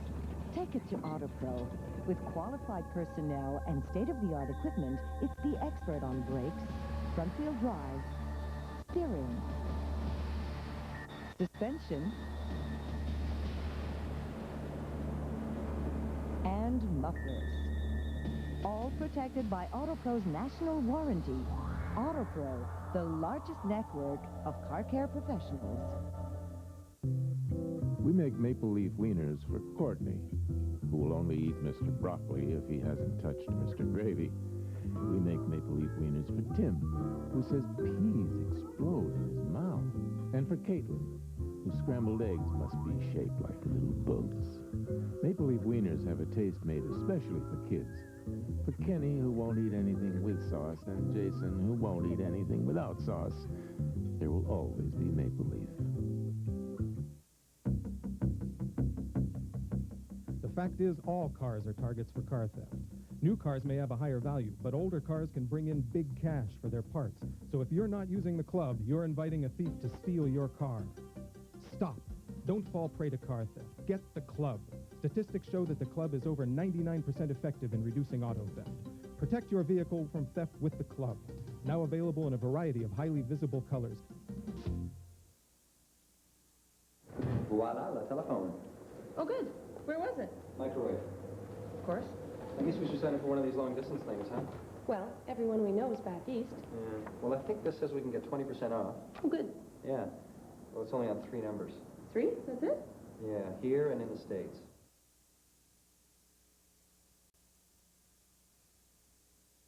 Did you have anything to do with this? What are you saying? I complicate things? I'm just saying. I mean, there's got to be something better, that's all.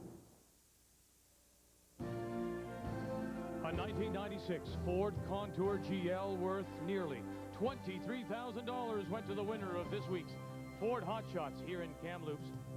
The skills competition open to all competitors here at the Labatt Brier in BC.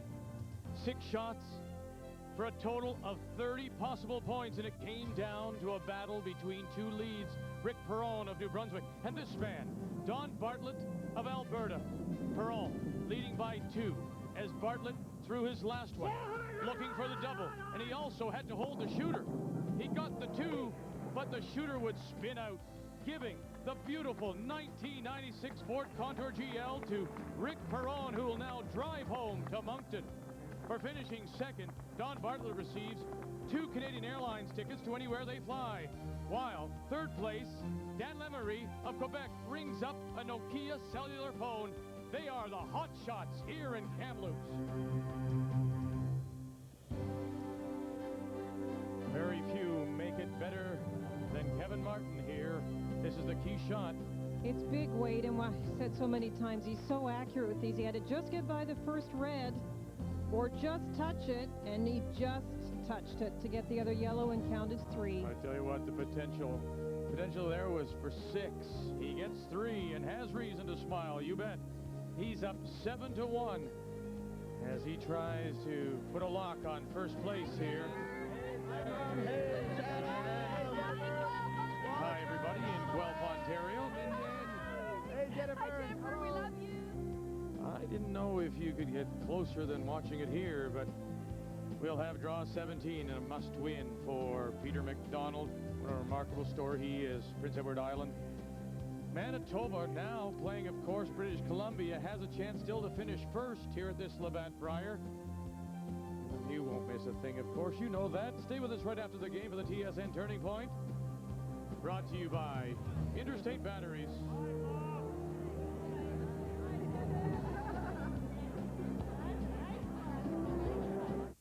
You know, an apple sitting around too long, it goes bad. It's the same thing with a new battery. It loses power waiting to be bought.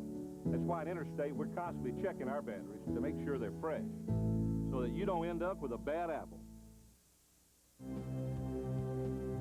Here are all the scores now, midway through this 16th draw. Manitoba with the lead on British Columbia as they're in their break. There's our featured game, Alberta nicely and comfortably in control. Yukon Northwest Territories, Richard Robertson looking to win his second against Rod Montgomery from Moose Jaw. Northern Ontario, that would be a big loss for New Brunswick, who are still mathematically alive. Mike Kennedy from Moncton. So as we entered the final two draws, this one, the 16th, of course, Alberta at 8-1, Quebec at 8-2. Manitoba with a win would stay at 2 losses, entering the final draw, realizing that Manitoba beat Alberta in round-robin play. Now, of course, Alberta would have to lose one more, of course, come back to a second loss, and there you see the teams mathematically alive at 5 losses. And on through all the rest, Yukon Northwest Territories, Richard Robertson looking to win his second and wind up this, the 96 Labatt Brier. 4 sheets in play in a beautiful facility, the Riverside Coliseum. 3 years old, and this is where we'll go. We'll go right next door and sort of turn ourselves around, get ourselves all angled in, and focus in on this man, Jeff Stoughton and Manitoba, as we get ready to go to the 6th end of play. Stoughton leading 4-2 over British Columbia. He will have last rock, and our game is now on sheet A, right next door to Quebec and Alberta. For Prince Edward Island, they sit at 6-4. They're idle this afternoon. They will play Manitoba in their key game in draw 17, while Newfoundland, Frank O'Driscoll, St. John's will play Ontario, and Bob Ingram. Newfoundland and PEI will try and decide that final playoff spot by themselves. While there you see Barry McPhee, and while across the ice, 3 sheets over, New Brunswick also hoping that somebody will fall back and join them at 5 losses. Although at this point, New Brunswick and BC are both down, so they have to really struggle to even stay at that 5-loss position. Starting to be such an interesting part of the round robin, obviously. BC really fighting for their lives, and textbook curling so far. Manitoba taking the 2 with last rock, only allowing 1 for BC when they have last rock, and of course the 1 blanked end. So often it happens when you get down to a good team like Alberta, as Quebec did when Don Westphal missed a draw against 3. Instead of tying the game up for that situation, it was down 4-0. You have to go after the team and try all kinds of things, and if they don't work, and you just saw Alberta execute a lot of great shots, that's what happens. You get beat up badly, and then Quebec is down 7-1, and it would be a miracle to get back in that game. It really would be. As we saw, this is the top lead this week. Bert Hinch from BC. It really was the loss to Saskatchewan that took the wind out of the sails of BC. They were up 5-2 after 7 and then went down in an extra end. Barry McPhee coming just a little bit short on a last rock shot of the button. Since then, they've really struggled, and this is a huge game for them, obviously. Playing a great team from Manitoba. Yep. But Jeff Stoughton got off to a bit of a shaky start. Not from a curling point of view. They didn't feel he lost his first game to Quebec in a very offensive game, and then had the bye. So sat for a couple draws and waited to play, and then he got it rolling and has rolled along pretty well. Since then, he lost a game to, I believe, Northern Ontario in a real close match. BC second is Ken Brown. What did he attribute to the slow start from? Well, he just rather. Well, I mean, first of all, he lost to a good team. He lost to Quebec, so that's just that he didn't like the fact that he played and then didn't play for 2 more draws after that. But they got going. This is Jeff's type of ice. He himself plays very similar to Kevin Martin. Probably thinks more offense than Kevin, but he likes the big weight, 4 inches of ice type shots going by guards. Oh! Oh! Okay.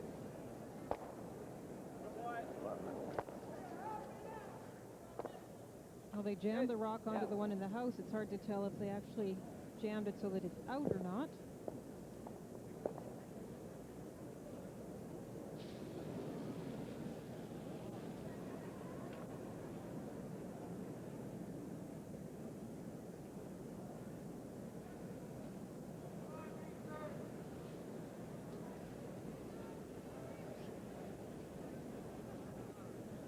Manitoba has last rocked the hammer here in 6, leading 4-2 over British Columbia.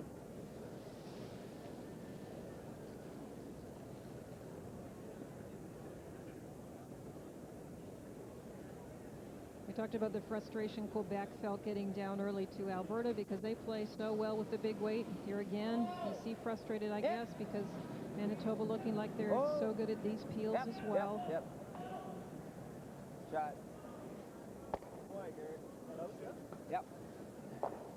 So on this final day, we're trying to decide the 4 playoff teams. First, second, third, and fourth. First and second to play. The winner going right through to Sunday's final. Second chance for the loser against the winner of 3 and 4. With the winner there playing Sunday to determine the 96 Labatt Brier champion here in Kamloops, BC. So the key really is finishing first or second. So finishing first or second then gives you that little extra chance. You know, we've talked about it. It'd be interesting to hear what the curlers have to say themselves too. They feel that the winner, if there's a clear winner of the round robin, he should go on to the final, and you could have 3 play 4, and the winner of that then play 2. So you reward maybe a little the team that clearly finishes winning round robin. He gets more than a reward of having to play against the second place team. He goes right to the final. 2-time Manitoba mixed champion, Ken Tresser.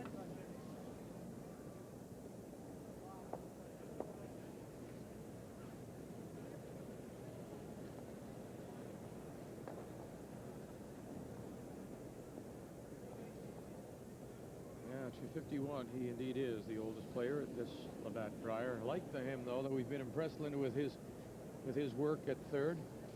He is. He's a really good touch player and also brings the experience of having skipped to the house with the angles in the line. I think he was the 1976 Canadian mixed champion, and in those years he was actually playing with Eleanor Elizabeth Short, it was then. It's now Liz Folk, and Eleanor Folkchuk, who lives here. And he had a lot of good runs at the mixed title.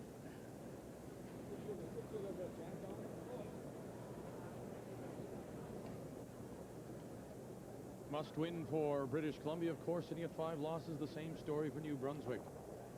And Mike Kennedy as we peek at the house in the situation. New Brunswick is lying 1. Maybe a corner buried on the edge of the 4. And Kennedy getting ready to throw his first against Dave McInnes and the team from the McIntyre in Timmins representing Northern Ontario. And Northern Ontario leading 5-3. Lots of room. Lots of room. Lots of room. Whoa. Yep. Manitoba in the top right, playing the come around, and it's not going to bury, so it'll give BC a chance to make a play on it.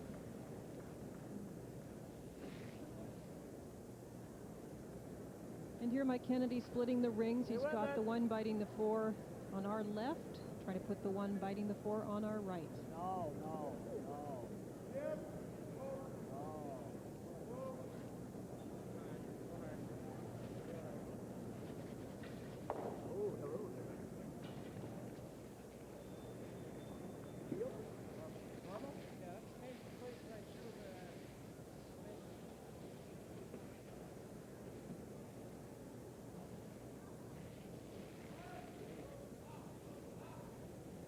Barry McPhee in the first for the BC skip in 6. Trying to make the quiet hit and roll. It's just not coming much for them. I'll try and roll it away now. Well, Jeff had one of those 3-on-2 situations where there was a front rock thrown up. Even this way, it's not bad. Tony Eberts put his last shot on the center line, and so as opposed to peeling it off as they had been early in the end, Jeff asked Kenny Tresser to go around it. He just didn't get it buried, so. And of course here Dave McKinnis trying to double, trying to hit the first stone, almost T-line and rolling over on the other.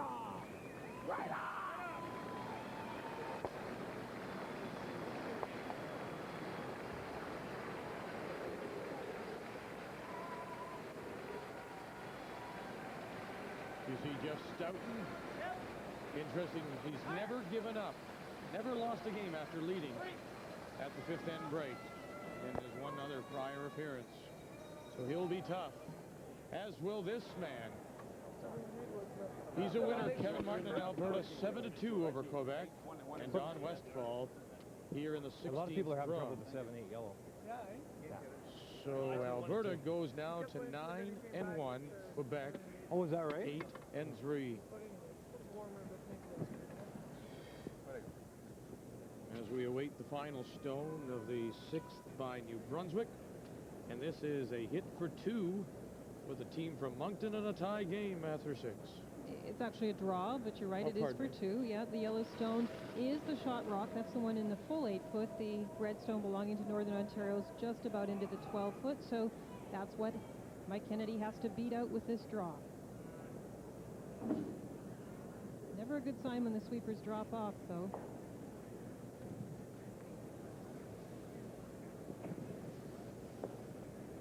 Well, no problem. Gets his 2 points. That's the important thing. For the tie game through 6. In a must-win for Mike Kennedy and the team from Moncton. In a 5-5 tie now with Northern Ontario. The team from Timmins to have last draw.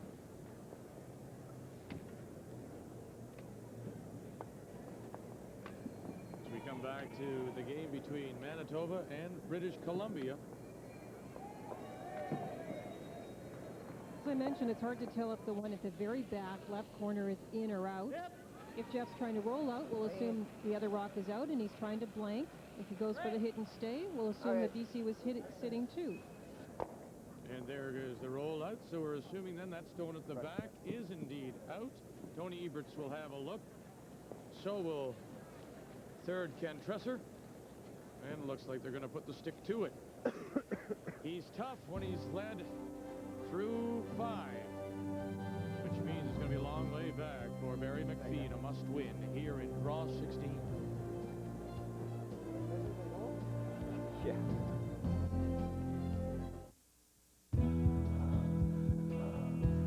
Natural ability can only take you so far. Equipment counts for a lot. I'm always checking out new ideas. You have to stay competitive. That's what I like about Pert Plus. Cleans and conditions in one step. No messing with 2 bottles. I get great results. No hassle, no fuss. Eventually, we all cross the finish. The winners just find a better way to get there. Pert Plus, great hair, no fuss. Hey, pocket lovers! Introducing new McCain Deli Lovers Pizza Pockets to set you on your jet. Let's go, pocket lovers! McCain made them just for you. They made them with their best, so they taste the cut above the rest. Seasoned beef, salami, 2 pepperonis, Canadian bacon, and more in a crust that's baked, not fried, so there's no leaks, no mess. McCain Deli Lovers Pizza Pockets! The new taste to set you on your jet. The museum closes in 10 minutes. There's no toilet paper. Oh boy, here we go.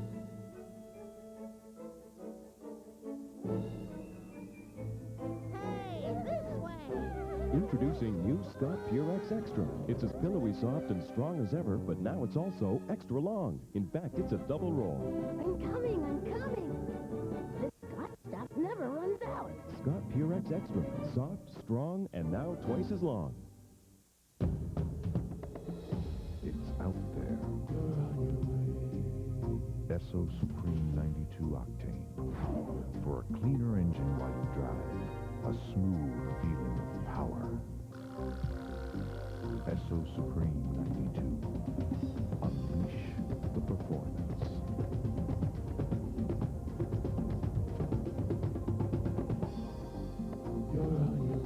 With Esso.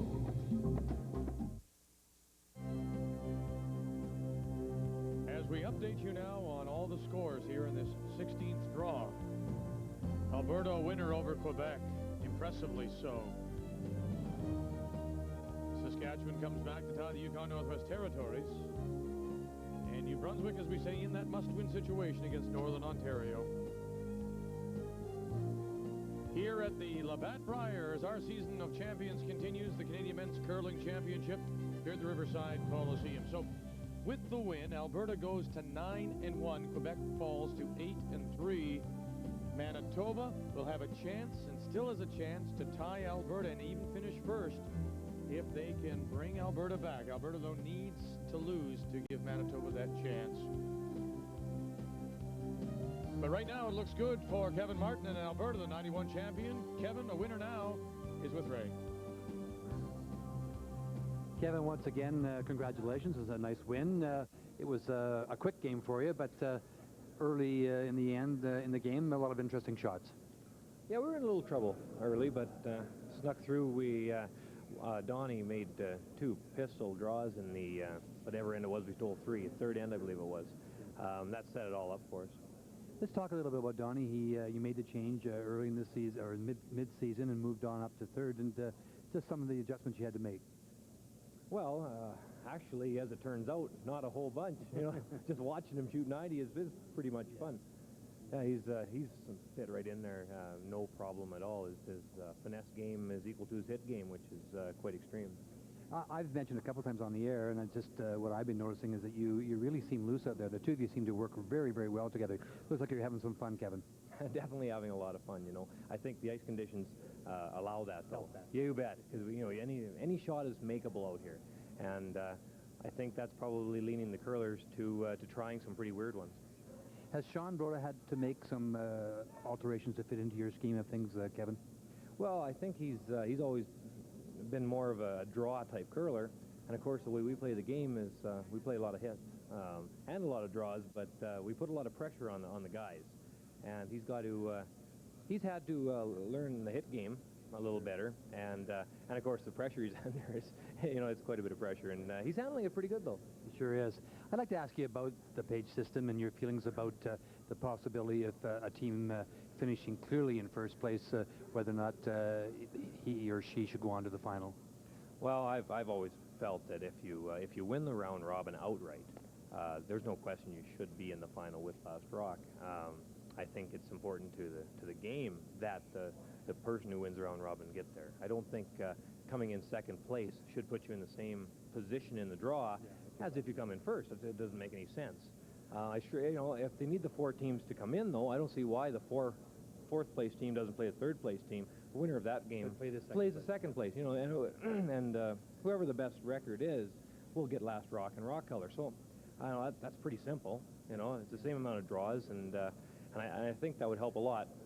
Keeping in mind that if there was a tie for first place, then all of a sudden I don't believe the person just on who beat who should get first place. I think that there should be the 1-2 game at that point, but that can be decided, you know, at the end of the round robin. Sure, then you go back to the Page system as it is now. Sure. The only thing that finishing first does give you is rock. You mentioned rock and last rock and choice of colors. Right, which you know, generally in a lot of buildings it makes a lot of difference which rocks you get. Here it doesn't. It's not really a factor. The rocks are excellent here. Sure. But you do get Last Rock advantage, which is quite big on good ice surfaces like this. The Last Rock means a lot. If you can get out a 2-0 lead, like I say, you know, the draw weight is so easy here, and you can freeze, you can get yourself out of trouble. So if you can manage to get an early lead, it's very hard to catch up. Absolutely. Well, Kevin, thank you very much. Good luck tonight in your game. Hope to see you finish first. All right, thanks a lot, Ray. Appreciate it. Well, he has a great chance, Ray, of course. Sitting with just the 1 loss, there is the possibility, Linda, that Manitoba could finish first if they would end up tied because of Manitoba's win in round robin, and that's what Kevin was alluding to before. So, of course, tonight's game huge. Alberta playing New Brunswick and Manitoba playing PEI, which we will see tonight.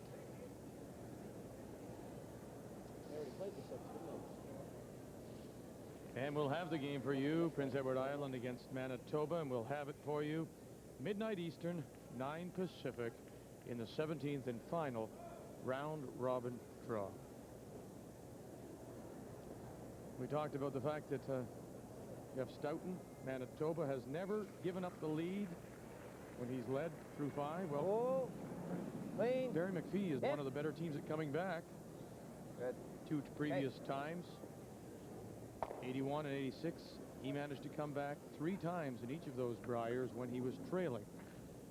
And he desperately needs to come back here. This is a must-win for him, sitting at 5 losses. Of course, you do see the last end was blanked, and so Manitoba holds that last rock advantage coming into this end. BC trailing by 2 points is pulling out all the stops, trying to put the rocks out in front. There are the 2 rocks in the 4-foot area. They're trying to protect theirs, which is just to the left of center.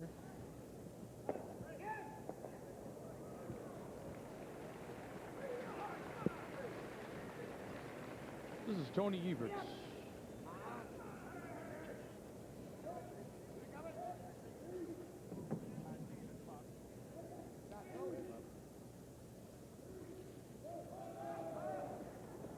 Play bomb.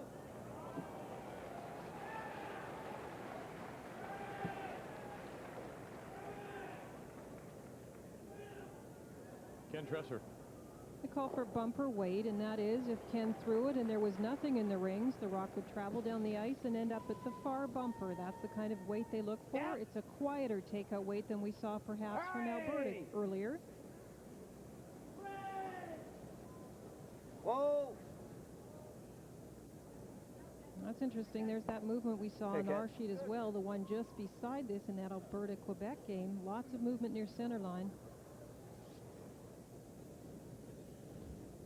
It'll be interesting to see now, because we've joined this game midway through, but what you and Ray were talking about earlier is the outside sheets reacting slightly differently than, or slightly different than those in the middle because of the crowds being closer, air coming off the stands, maybe being a little warmer. It does happen. In this case, of course, the stands are to the left here, so sometimes this left-hand side will react a little bit differently, but we did see on that last takeout near center the same movement we saw on the other ice. There you can see sheet A, and this sold out. And there were a few tickets available and some weekend packages. You can check with the organizers and the ticket office, but crowd is as good as it's been for the afternoons. Building seats 6,000.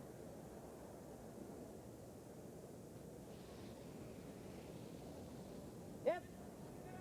Whoa, whoa, whoa, whoa, whoa, whoa, whoa. Yep. Okay. Sorry, Ken. Here you go, Paul. Hi, Grandma. The Manitoba Sports Hall of Fame. Yeah, future Hall of Famer, possibly. Yeah, right. Smiles to the camera. Nice new teeth. You're a member, are you not, Wissy?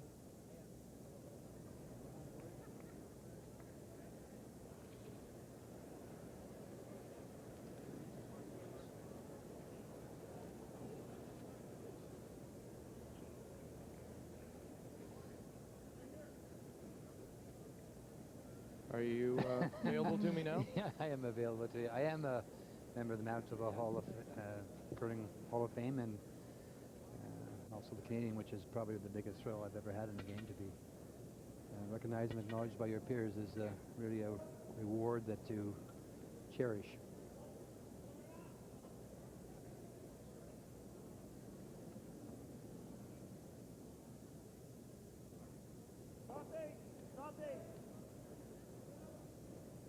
Top 8 foot. Right off. Gotta move it there. Gotta move. Off. Lots of weight, looks like. No. No. Sit down. Sit down. Well, they didn't want to bring it in this close to the other rock. Whoa.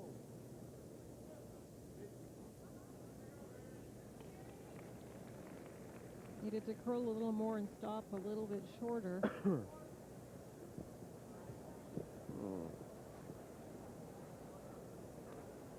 Maybe the rollaway's not that bad, eh? I think you have to roll away from it, what Jeff is looking at, hitting That's it. a good sitting there. You can just hammer it in. Like that. Think it'll go through, though? I might push him here. I think Jeff's right. You want to hit that. I'm just going to roll over to this area here. Think it'll go through? Ken's asking if the double's there to push the yellow one through the hole and shove the yellow one in the 4-foot directly sideways, and that's what they're going to try. Hi, Brandon. Hey, Brandon. We know these people. Lois Fowler, Brian Fowler. Lois, of course, playing lead for Maureen Bonner at this year's Scott Tournament Hearts, the Manitoba champions. And he says it'll go. Well, you're right, Lindy. He's going to play the double. He's going to try and hit this yellow one here through the hole, catching this one. And you may catch the back of your own stone. Jeff, like Kevin Martin, likes to play these kinds of shots and plays them very well. He's a very pure thrower.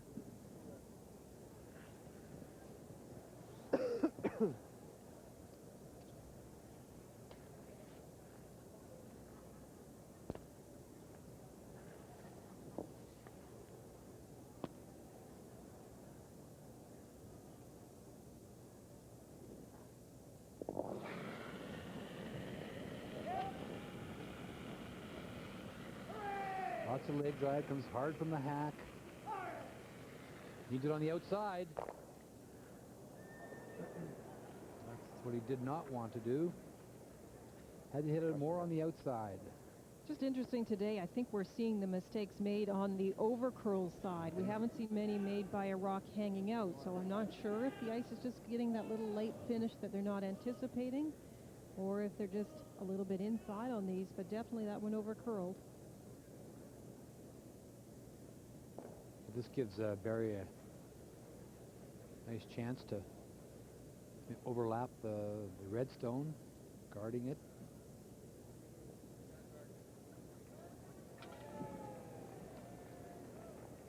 Manitoba with last rock as we play 7.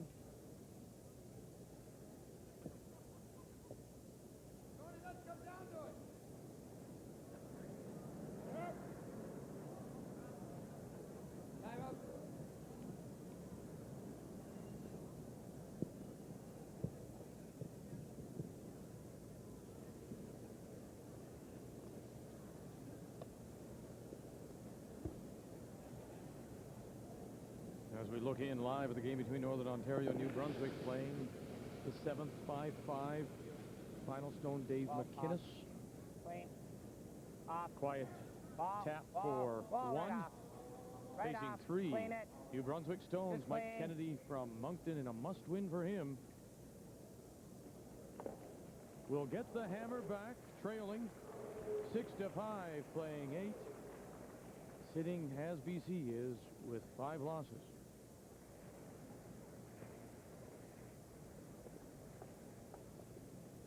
Well, they were just playing the guard. Then you heard Barry McPhee yell down to Tony from the hack, well, let's come down right to the face of it. But they've gone back to the overlap, I think, putting it in this area here, which would guard this one, of course, and make any movement on this very difficult. Linda, what was Tony's thinking then? Well, if they try and tuck around the red one, there is an opportunity of potentially stealing 2. But I think stealing 1 would be big at this stage. McPhee and British Columbia trail by 2. Well, especially when you think just a moment ago that looked like Jeff Stoughton might get 2, and all of a sudden you're in a position to steal 1, and so you certainly don't want to give it away.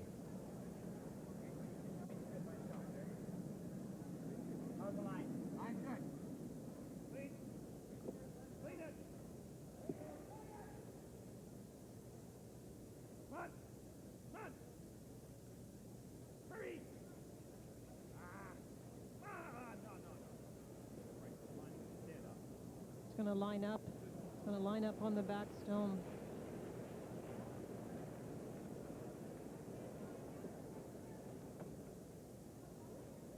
set?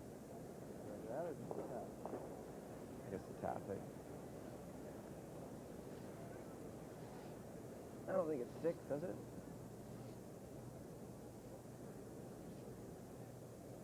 Any separation? Just tap it back. For the two. They're still looking at the front ones. They didn't line up as well as I had suggested, and of course the problem being it overcurled and left the back one open. Had to be on the right-hand side overlapping that red stone for that last yellow guard to have any effect. What Linda's talking about is if you take this yellow stone here and just move it over into this area here, it obviously protects. Where did that line come from? It protects this one. It's interesting, Linda, because it seems that, well, as you say, this is similar to what was happening on the other sheet of ice. It's being a little fooled maybe by the curl right now. Definitely they've made the mistake on the side that over curls, and I don't know what the reason is. See if Jeff can find the line to that 4-foot. For two here. Good line. In the 7th.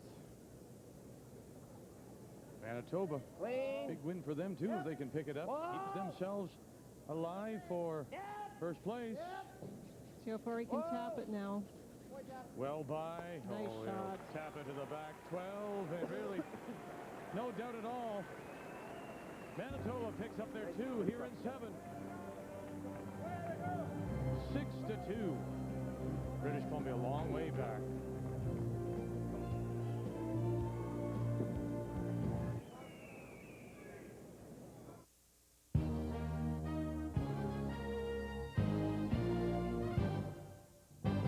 This sports break is brought to you by Midas, the way it should be.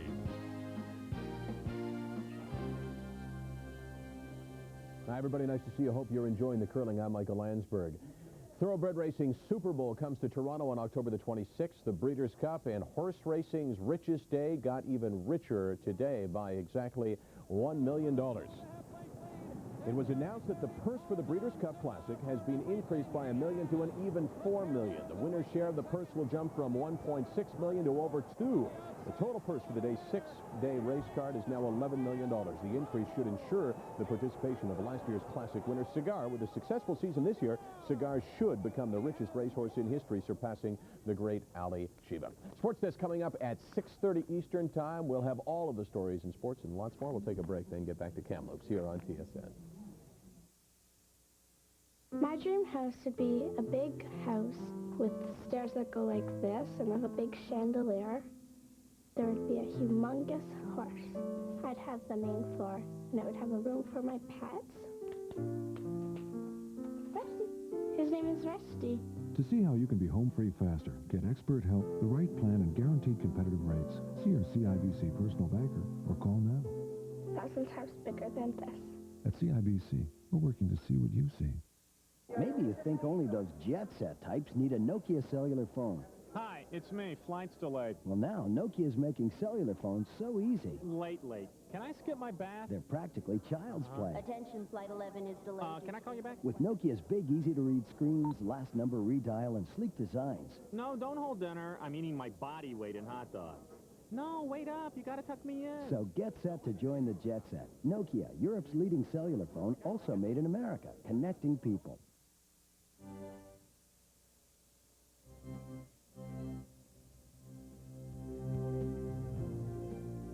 The 1996 Labatt Brier is brought to you by CIBC Trust, your will and estate planning and investment management professionals. By Unitel, quality long distance for less. And by the Ford Motor Company of Canada Limited.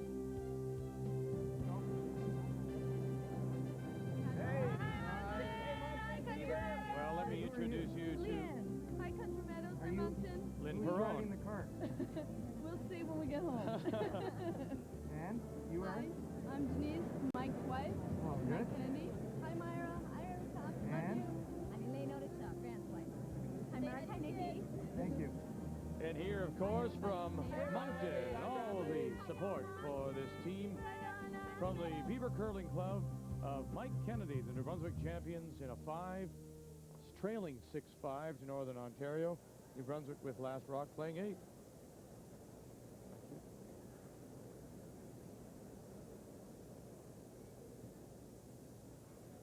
Mike has Last Rock here. I'm just not too sure what he's playing. Is he playing the raise back on this, Linda? It seems to be trying to raise it in and maybe open up the red one. I don't know. I don't know. No either. Whoa, whoa. It's obviously what he's playing. Line's good. This is Mark Lecoq.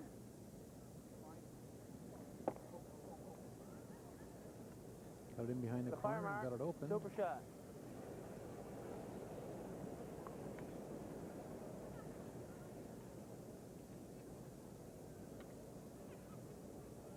Gives Dave McInnes a chance now to come down and sit in front of the New Brunswick stone. It's in the 4-foot.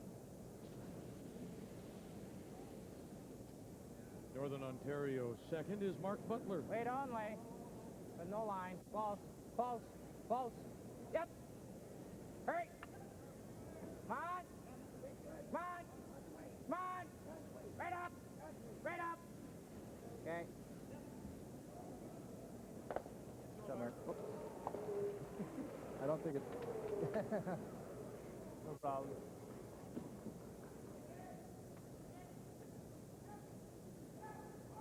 I'm just a little confused why Mike would play that raise at that time. He was in a position to maybe come down and sit on the face of the shot that was buried and go onto it.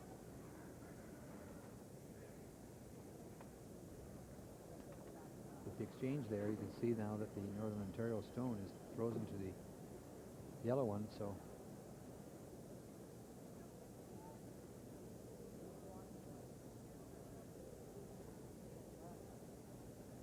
they're just going to freeze to the face of it. Mark directing a little traffic there, moving the broom over. Air traffic controller. Stone now on its final line. Path. Is that what you're suggesting? Yeah. Okay. No line yet. Line's good. No line. Yep. Yeah. The champ. Yes, yes, yes. Come on, bump it. You two are far too clever. I'm going to have to retire, I guess. Get out of this game. Okay, good boy. We got the back one moved. Stop side. Stop side.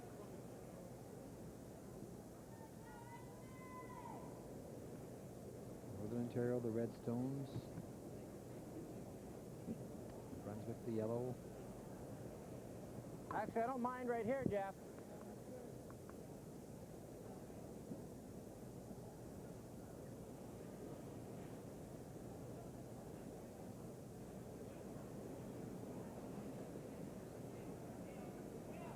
Tight.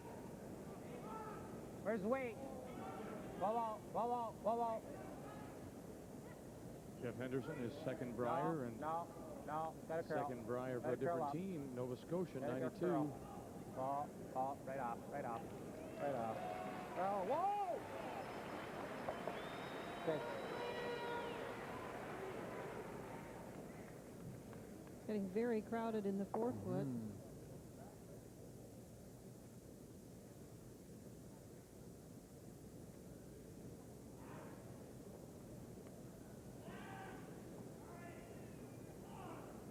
So normal? Hit and roll.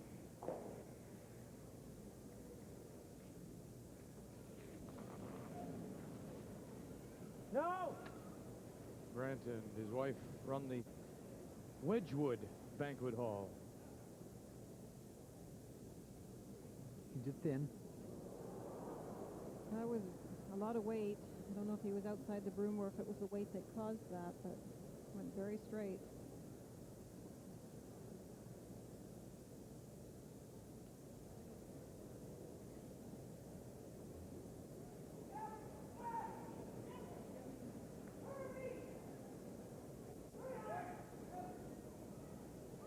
Time out. Go. Time out. 1 minute.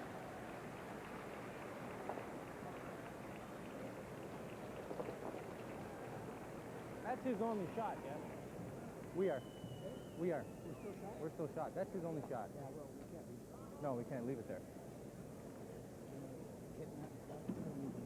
Yeah. Yeah, I know. So we got to guard it. Let's throw right here.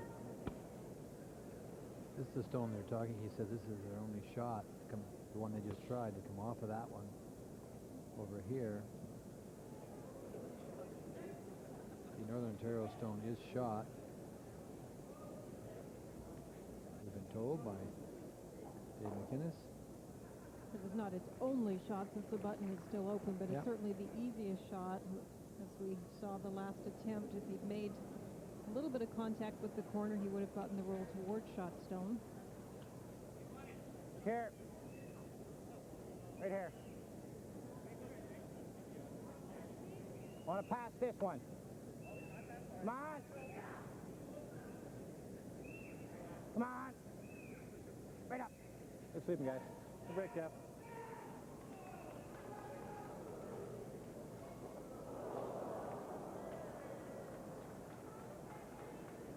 I'll go. Can he still get to Go it? firm.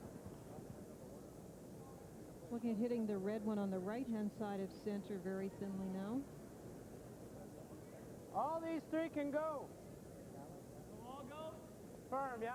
Yeah, they will. So then he'd hit it a little thicker to do that and roll over to the left. Grant Oderson. Yeah.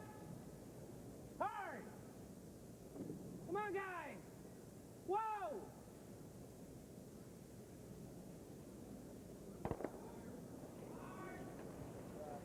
Good shot. Good shot, though. Second and third shot belong to New Brunswick. Shot stone still. Oh, my. Edge of the floor at 10 o'clock. Okay, I can do this.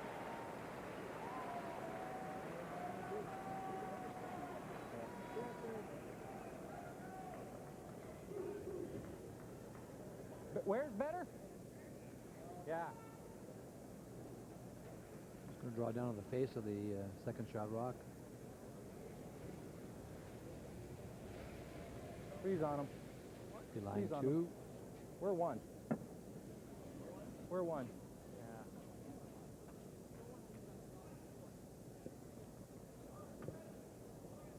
Where's he going? Pocket?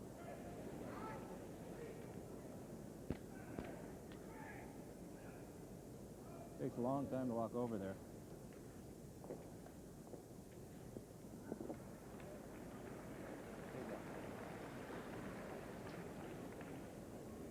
First time for Dave McInnes.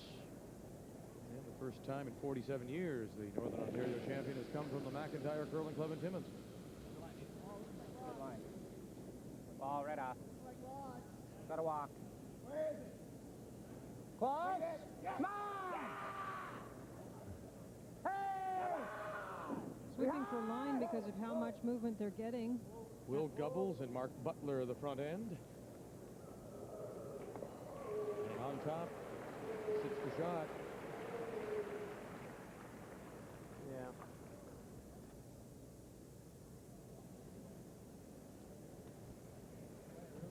Just a freeze to the back one.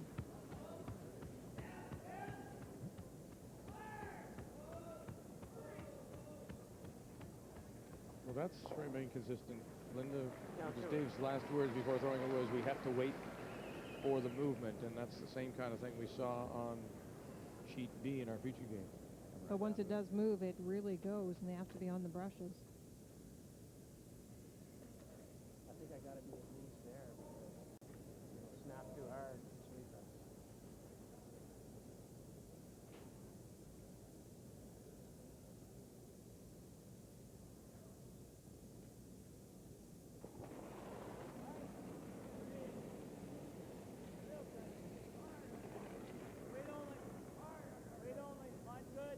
First stone for the New Brunswick skip, Mike Kennedy.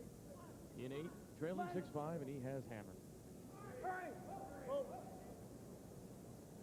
It's got no turn on the handle. It's changing turn, actually. It actually changed turn. And stops. Pick Back up 8. something, Rick? He had absolute perfect weight and just Even right on the, yeah. What has he got? Yeah, for one. This is perfect right here. Cut that off. Yeah.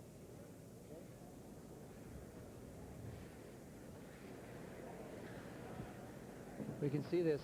It's got perfect weight, and there's just no rotation on it. So it's just sitting there. And in actual fact, it gets to the line now. Now watch, it starts to go away from the line. Just sliding, and it starts to turn the other way now. That's the danger. It never just stop curling completely. You've got to have a positive rotation. I think if it had the rotation, it probably would have been all right to come to shot stone. The weight looked pretty close. Absolutely.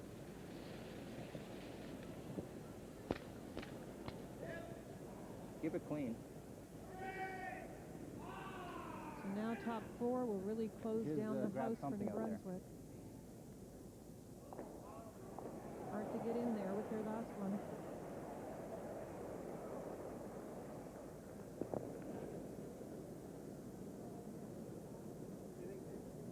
Got left. Ball if you can. Ball if you can.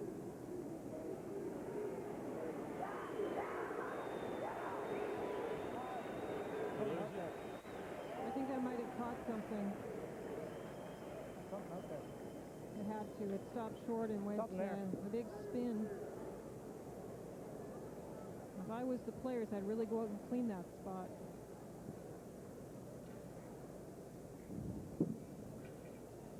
Something there, eh? Yeah. Yeah, I don't know what it is. Meanwhile, on the other side of the Riverside Coliseum, as they play 8.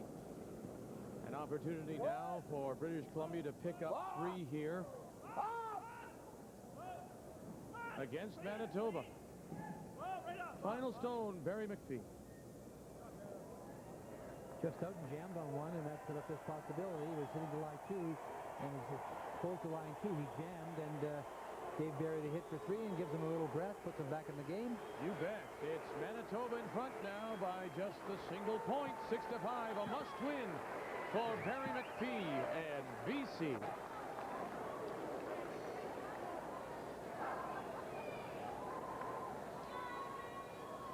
Well, whatever happened to that stone from McInnes opens the door here for Mike Kennedy, a door that he thought was going to slam in his face with it. Yeah, you saw the port he has to come through. Of course, they were trying to close that down, the Northern Ontario team. He still has that same opening into shot stone. You can see that he put a very definite rotation on this handle when he released it. Now, Mike gets himself down very, very low, right? In other words, to his lowest release point immediately, so he doesn't have much of an extension.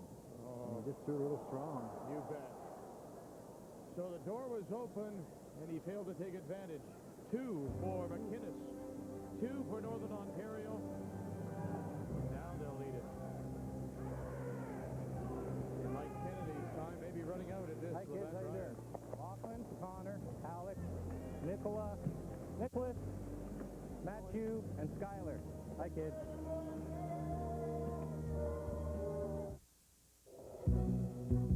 We wanted the car to have great stance, suggesting power. We have an all-new 3-liter double overhead cam 4-valve V6 engine called Duratec. The customer is going to have to spend less on his car to maintain it. The car is extremely fun to drive, and that's a combination of precise steering, ride control of the car. The driving experience is going to be nothing short of astonishing. Redesigned, re-engineered, reinvented, the 1996 Ford Taurus.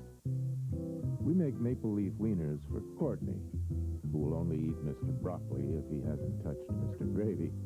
We make maple leaf wieners for Tim, who says peas explode in his mouth. And for Caitlin, whose scrambled eggs must be shaped like little boats. Maple leaf wieners have a taste made especially for kids. For Kenny, who won't eat anything with sauce, and Jason, who won't eat anything without sauce, there will always be maple leaf. In a clinic like this, I can't stop for a headache. The doctor here told me about Advil. It's tough on pain, and it really works fast. In fact, 1 Advil is as effective as 2 regular strength Tylenol. And for cold and sinus congestion, there's Advil Cold and Sinus. It's tough on colds, like Advil is on pain, and now it's available without a prescription. Advil and Advil Cold and Sinus. Tough on pain, tough on cold congestion. Presenting the Dremel Multi-Pro. You cut, Dremel cuts. You sharpen, Dremel sharpens. You polish, Dremel polishes. You drill, Dremel drills. You clean, Dremel cleans. You sand, Dremel sands. You grind, Dremel grinds. You hammer. Did I mention we cut? The Dremel Multi-Pro. With up to 30,000 RPM, it has the speed you need to power through hundreds of jobs.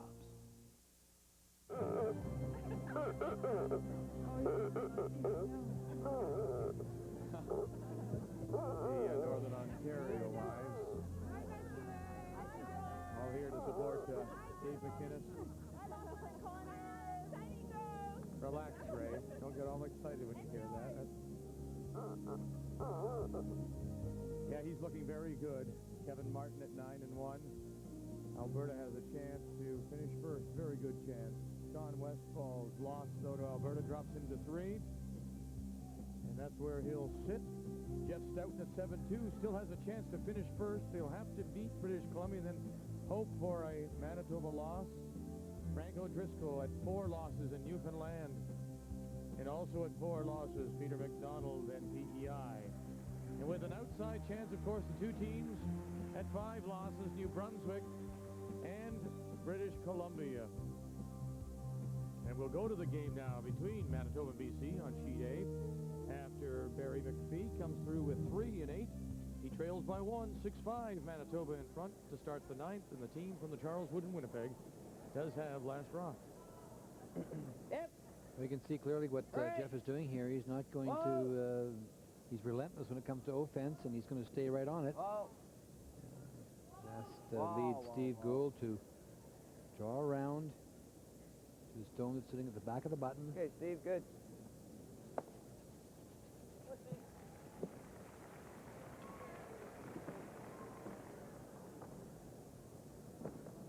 Of course, BC does have the center line guard up and can make a play and draw in on the face of that shot stone. So they're quite happy that the stones are in play.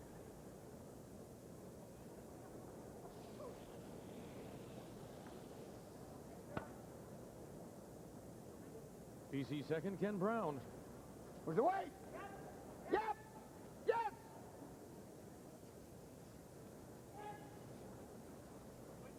Whoa! Whoa!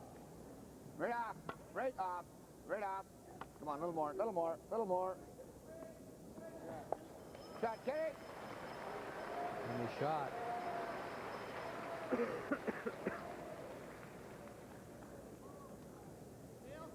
Yeah. He'll wait.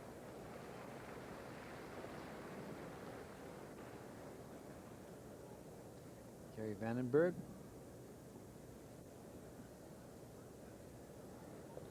The accountant with principal accounting.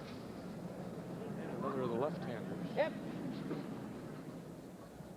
Whoa. Yep.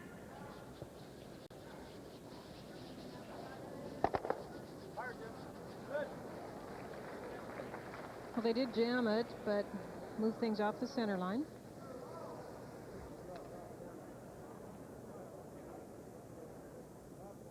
From Sarnia, Ontario, everyone fought so hard for the 3-guard rule, the 3-stone rule, I guess. Why are the skips coming into the rings with the first stone of the end? Well, it's you're trying to dictate the play and the style of play you want to play. I mean, that's what skipping is all about, Jeff. It's you know, if you don't want to play offense, you'll come in. If you do want to play offense, you'll go out. And that's the prerogative of the individual teams. That's what this game's all about. Your plan. We've talked. Let's take Kevin Martin, for example. He tries to keep you a little off balance. One time he'll play very offensively, and you have to back it up with like a draw he had today to make in the first inning. He'd draw the button to get a single.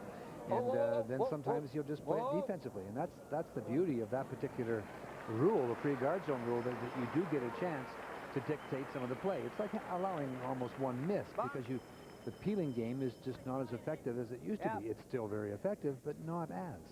And of course, in this situation, BC down a point, needing to steal, can put that first stone out in front. It can't be removed from play, and so we see some very interesting play at the end of a game when one team is a little bit behind. Manitoba second, Gary Vandenberg. Oh, they got it by. The jam and the spill. And key might be what you mentioned earlier about the brushing of this Manitoba team. In this case, Steve Gould and Ken Tresser. Well, Steve Goulden is a very, very strong brusher, and when he teams up with, Kenny not as strong, obviously, as Gary Vandenberg, but when he and Gary get together on it, I'll tell you, they can hold a lot of stones. And the way Jeff plays and skips, you have to be able to do that. And this is very good brushing race.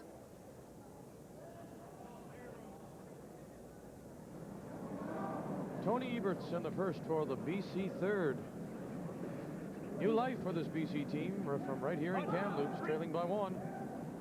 Making a different play. They're trying to freeze into the pocket, hoping for a miss hit, and then they would have a chance to go around the center line guard again. Whoa! Right off! Right off! Oh, no, no, no.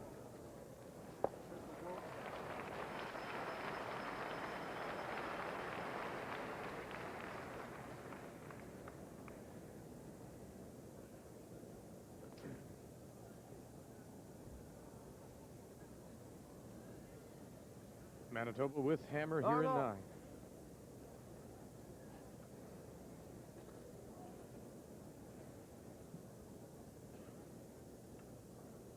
He hit this right in the on the outside. It'd be interesting to see where that yellow stone goes. If it goes across, maybe catches the other yellow one. It possibly could.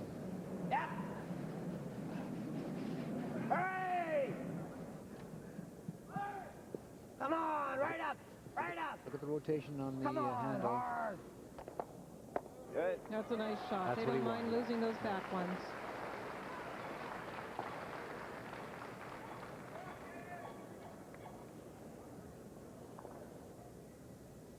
Manitoba leading 6-5 as we play 9. Alberta. Impressive win, 9-1 now for Alberta. Quebec is 8-3. And the other scores here in draw 16. All right, Mike, come over here. Time. What do we got for time? BC Oh, we're calling all a right. timeout. Time. We're all right. Tony came down. He wanted to play a We hit. have to go into the yellow one. That's the problem.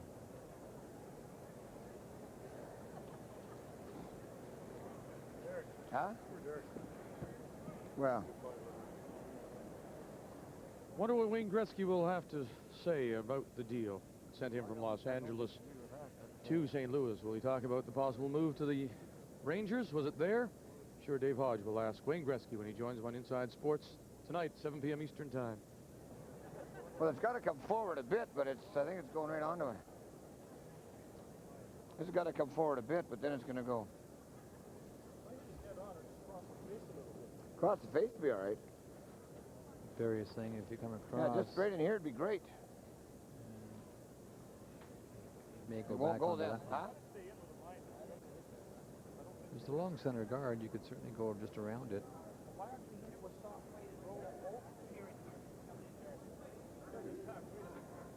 Why do we do that? Kenny's got a good idea there. Yeah, that's what we're playing. Yeah. We'll play that hit and roll to here. Yeah. Soft hit he's going to do. He's going to play the hit on this one here and try and roll over into this area here.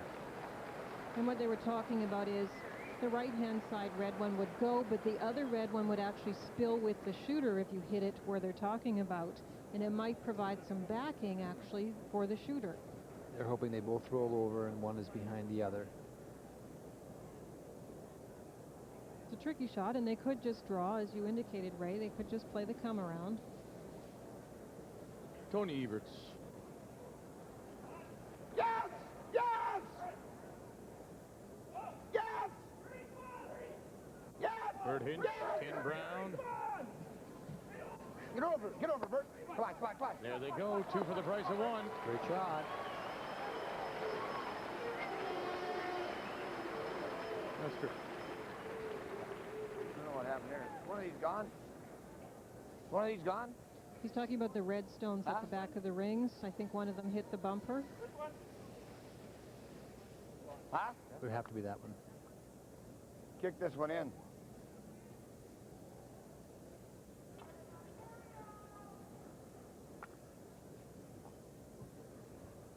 Watch An idea now. Yeah. The right-hand red one, as I said, goes out, comes back, and bumps the other. So they take off the one that hit the bumper and put the other one back into the position it had before they hit. Ken Tresser, delicate tap back.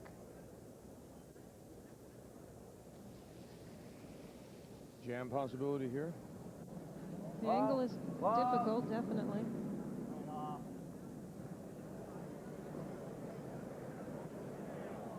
Boy, will this come over in time? It's a lot of weight. I don't think they anticipated this kind of weight.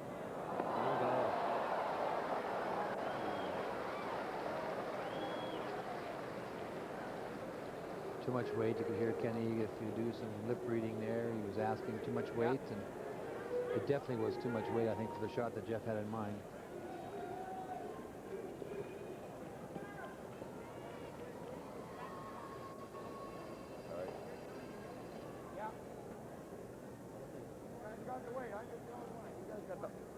A couple of options well, on if we this get it in one. there, that'd be fine. But just the angle's got to be right here, right? Yeah. Yeah, we're okay in time. Top 8 would be great. You could leave it short and see On what the they same did, or line you that could we bring see it that into rock the right house, there. and they're trying to bring it top 8 foot.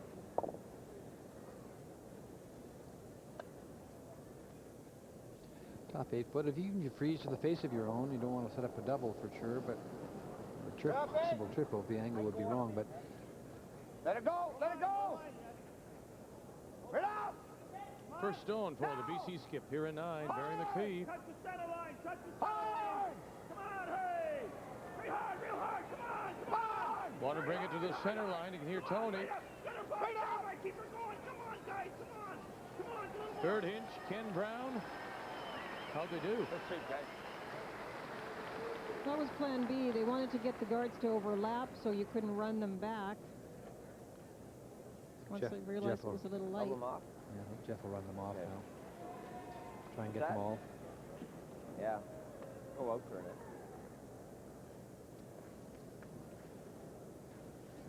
A little more.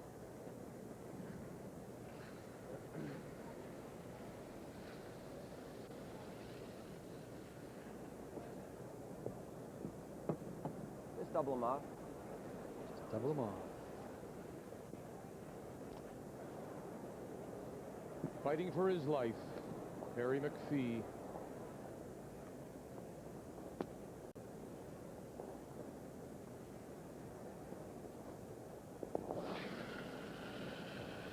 Jeff Stoughton.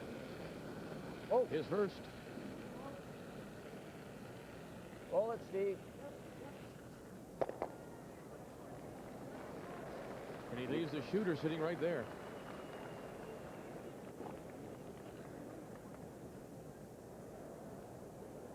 Right here, eh?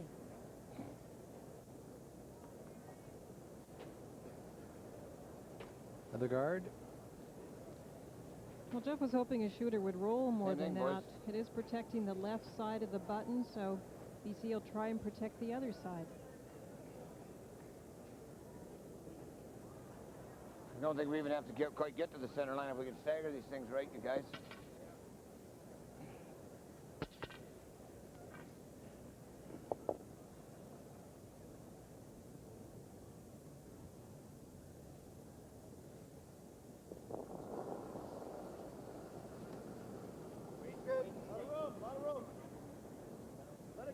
Got a curl. Need the center line. Now! Come on. Come on, hurry! Hard! Hard! Come on! Come on! Harder! Harder! Come on! Right up! Right up! Hard! Hard! Hard! Hard! Hard! Right up! Hard! Hard! Hard! That'll drop it, boy.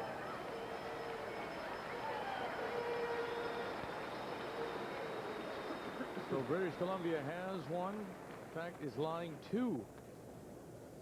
Button and back 8.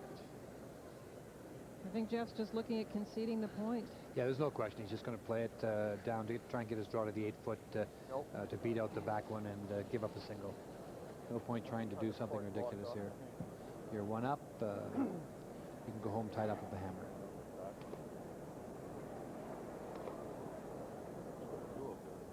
Huh? It might. He's out there. Feeds it a little bit further out. It might just hang out there. Final stone for Manitoba. Looking to cut it from a steal of 2 to a steal of 1. Hurry! Hurry! Hurry! Clean.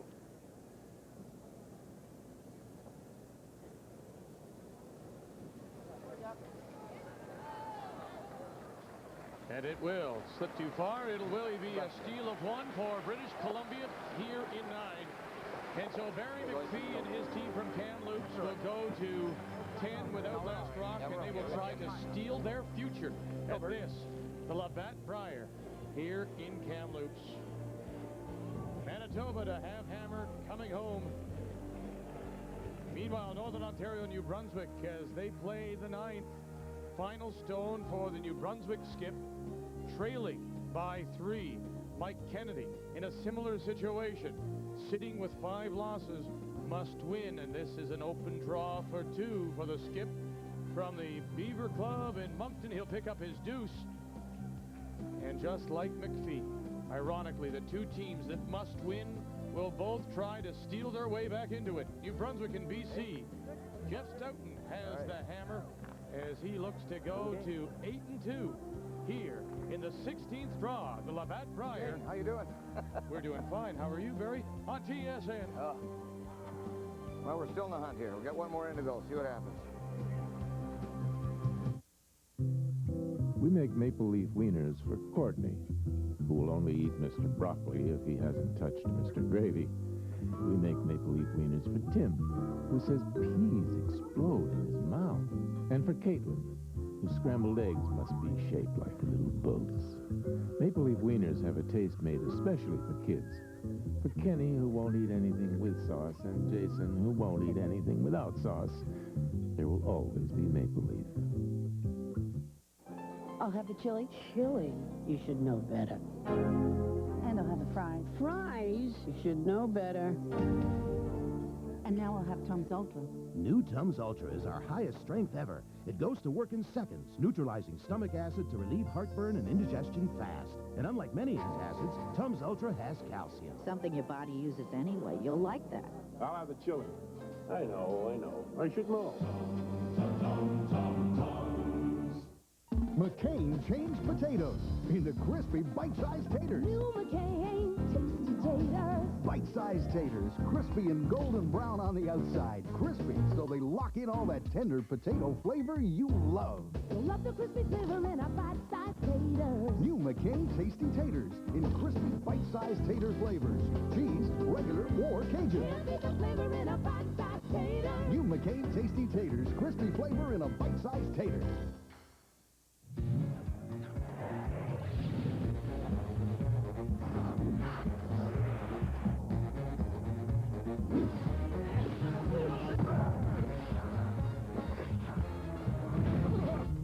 Note the back position. Oh, what a tragedy!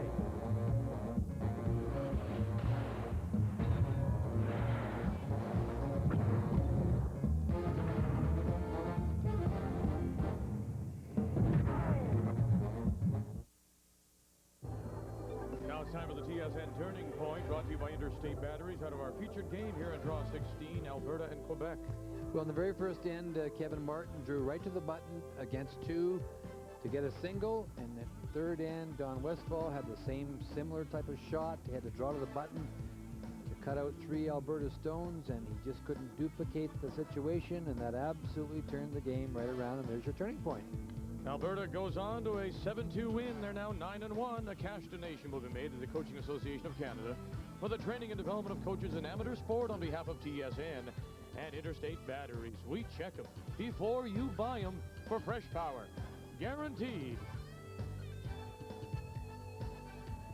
Nothing guaranteed in this 16th draw of the Labatt Brier as British Columbia and New Brunswick fight for their lives.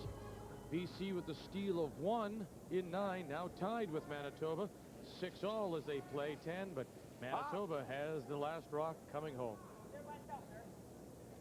Long center guard, Linda, and then the try at the tick and was not successful.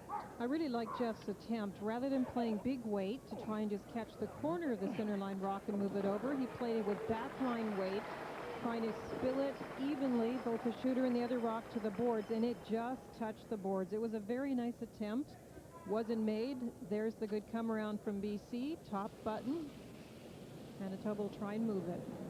Steve Gould Whoa, whoa. Cannot miss this on the wide side. If you don't get the rock at the back, you got to get the front one. No roll, Terry, no roll. Good. Good shot. And the youngest player here makes a veteran kind of shot.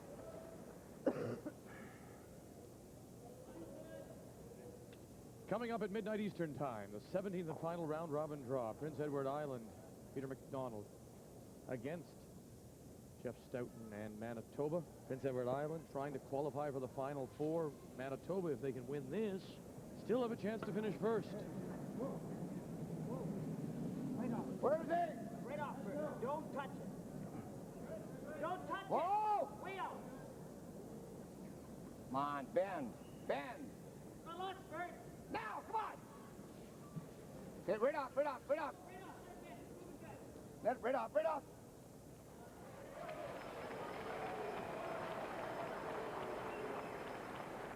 Nearing the end of this, the 16th draw, as we update you on all the scores. Alberta, a winner. Saskatchewan leading. Team from Yellowknife. It's Rod Montgomery from Moose Jaw in Northern Ontario ahead of New Brunswick. The team from Timmins does have Hammer. Gary Vandenberg, the Manitoba second. Hurry! That come around by Ken Brown for BC was just too good. It's really buried. So they have to peel the guard, hope that the next guard isn't as good, and maybe they'll have a chance to get that one off the button, because look at how beautifully that's positioned.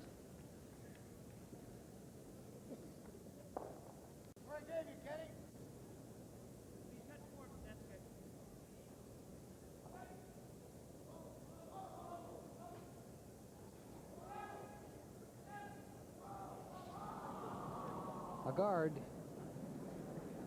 Now the control of this stone, let's go back to what we were talking about earlier in the week with the call off the internet. Draw through leg drive. Is he pulling back? Is that what he's controlling, where he's throwing this stone now? All draw weight is in the speed you come from the hack. And it get in the two various ways. Some people use the swing where the stone is part of the thrust. Other people just use the leg drive. And it's perfect here.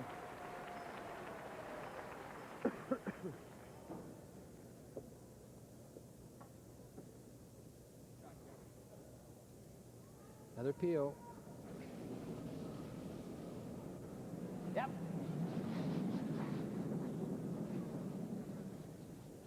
Good. Try, Gary.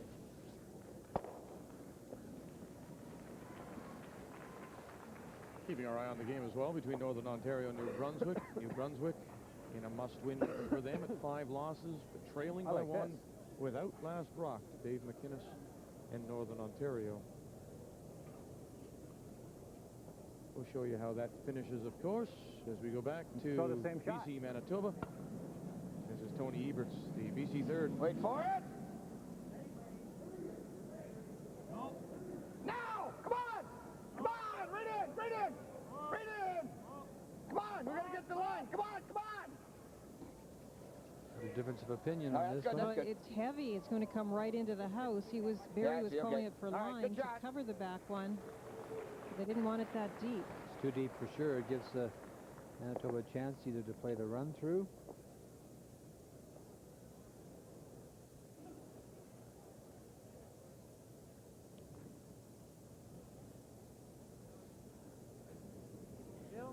Yep. Peel weight. Try and get the stone off the button.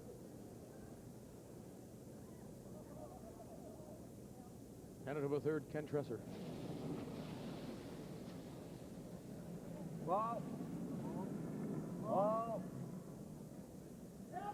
Hard! Hard!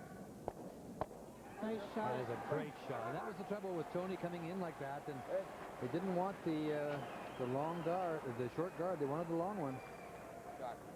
Kenny Tresser gets them both. Good call.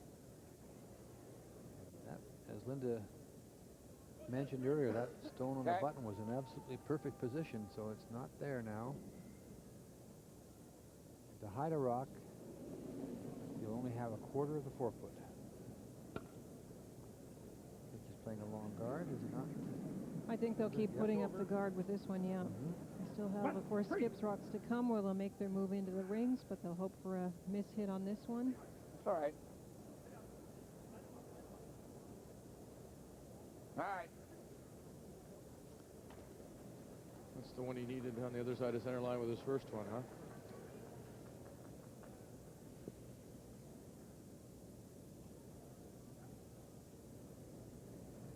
Mike Kennedy throwing his first, the New Brunswick skip, trailing by 1 to Northern Ontario.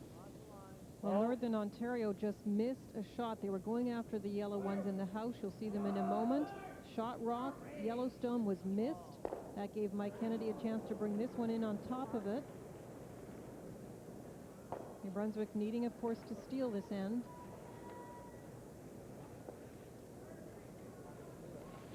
Second shot. Yeah. Second shot. Look at this. Might need it buried. Look at the hit.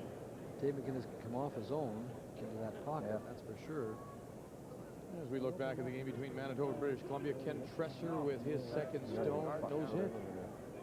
There's BC's chance to come around. They've now got the 2 rocks protecting the 4-foot area. If he misses his next shot, I can throw the guard up then. I mean, he's got a shot at us now anyways, Dave. We can maybe force him to the full 4. You never know what might happen.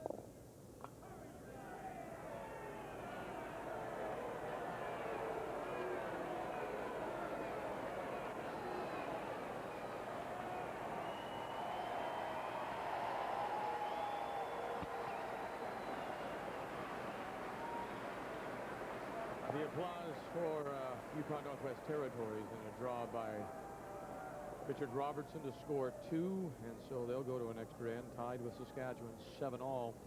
Rod Montgomery from Moose Jaw to have last rock in the extra end of a 7-7 tie. Barry McPhee. Lot of room. Lot of room.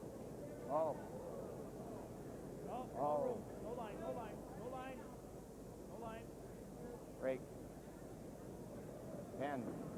Ben. Okay, come on. Come on. Hey, John! Little bit. Come on, a little bit. Go.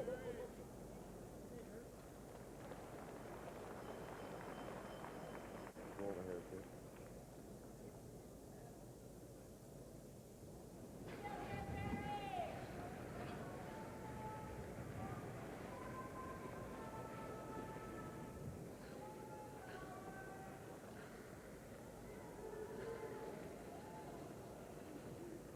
That stone of McPhee's, Linda just didn't seem to want to finish.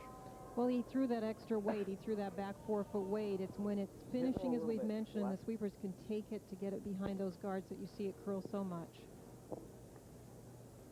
Again, Northern Ontario, New Brunswick. You see New Brunswick playing yellow stones and flying one certainly first for Dave McInnes.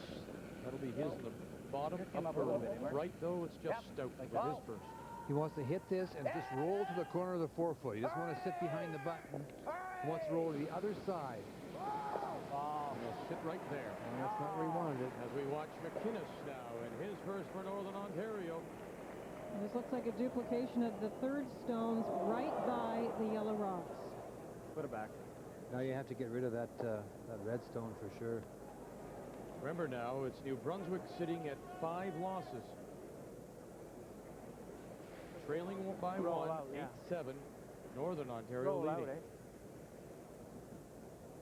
Well, actually, the other thing we could do is... No, roll away. Isn't throwing a draw. Roll away or... Yeah.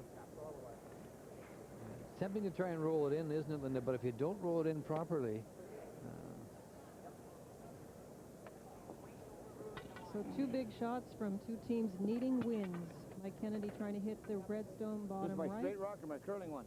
Barry McPhee top right trying to draw to the face of the red stone, which stayed in the position that's actually benefiting BC.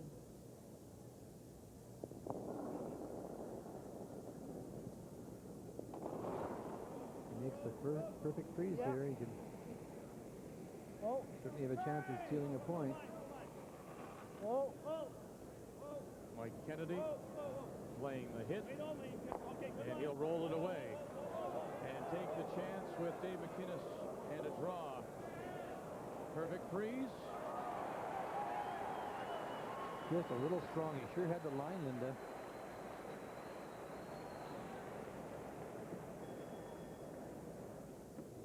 This way, eh? Okay.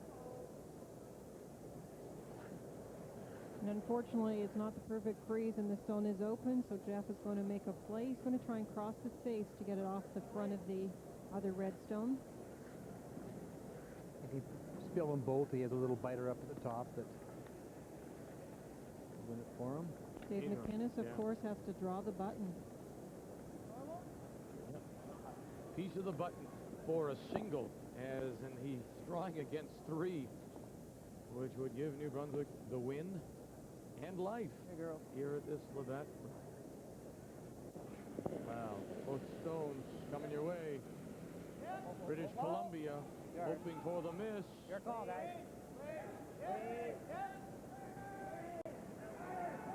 There it goes. It's over for BC. Manitoba will still be alive for first place. Dave McInnes, meanwhile, can he catch a piece of the front? Look. No, he'll go right by. It will be a steal of 3 for Mike Kennedy. And the team from the Beaver Club in Moncton is still alive.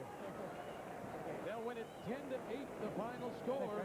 So Kennedy is now 5-5. Northern Ontario, Dave McInnes, 3-8. Oh, dramatic. 16th draw. British Columbia's hopes, though. Man, oh man, it's just incredible.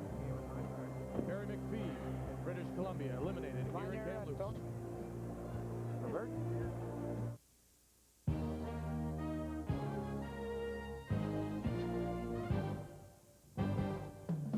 This sports break is brought to you by Labatt Blue, the true Canadian lager. Big hurling action we'll get back to it in a second. Sports Desk at 6:30 Eastern Time. The CFL held its dispersal draft today, and the Ottawa Rough Riders raised a few eyebrows by selecting quarterback David Archer first overall.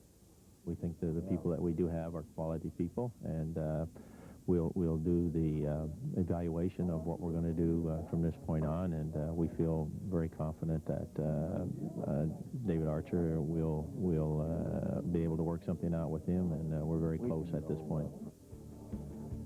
Here's the rest of the first round. The Argos take defensive lineman Alex Gordon, and wideout Curtis Mayfield goes to Saskatchewan. Angelo Snipes picked by Winnipeg. Marcus Grant goes as well. Then running back Al Shipman. Rodney Harding goes to Calgary. Mike Saunders to the Als. Full details on Sports Desk at 6:30 Eastern. This is some of does, William. How far does the Great Prairie stretch? Well, Doc, all the way to the future site of the world's largest rodeo. Canada's Calgary Stampede, home of cowboys, bronco busting, and another perfect gathering place where Canadian beer drinkers can celebrate with that true Canadian lager. And how far away is this stampede? Oh, another 200 years. Out on the ice, I don't score points for how my hair looks.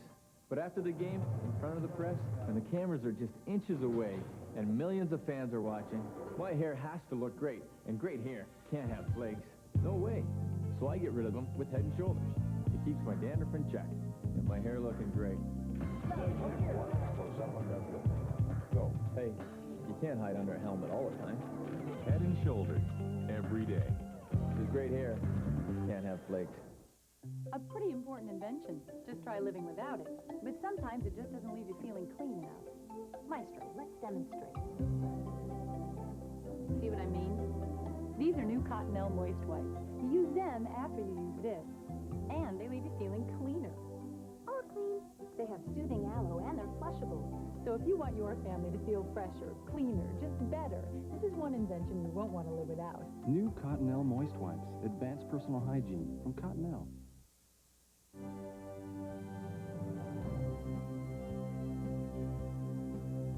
The 1996 Labatt Brier was brought to you by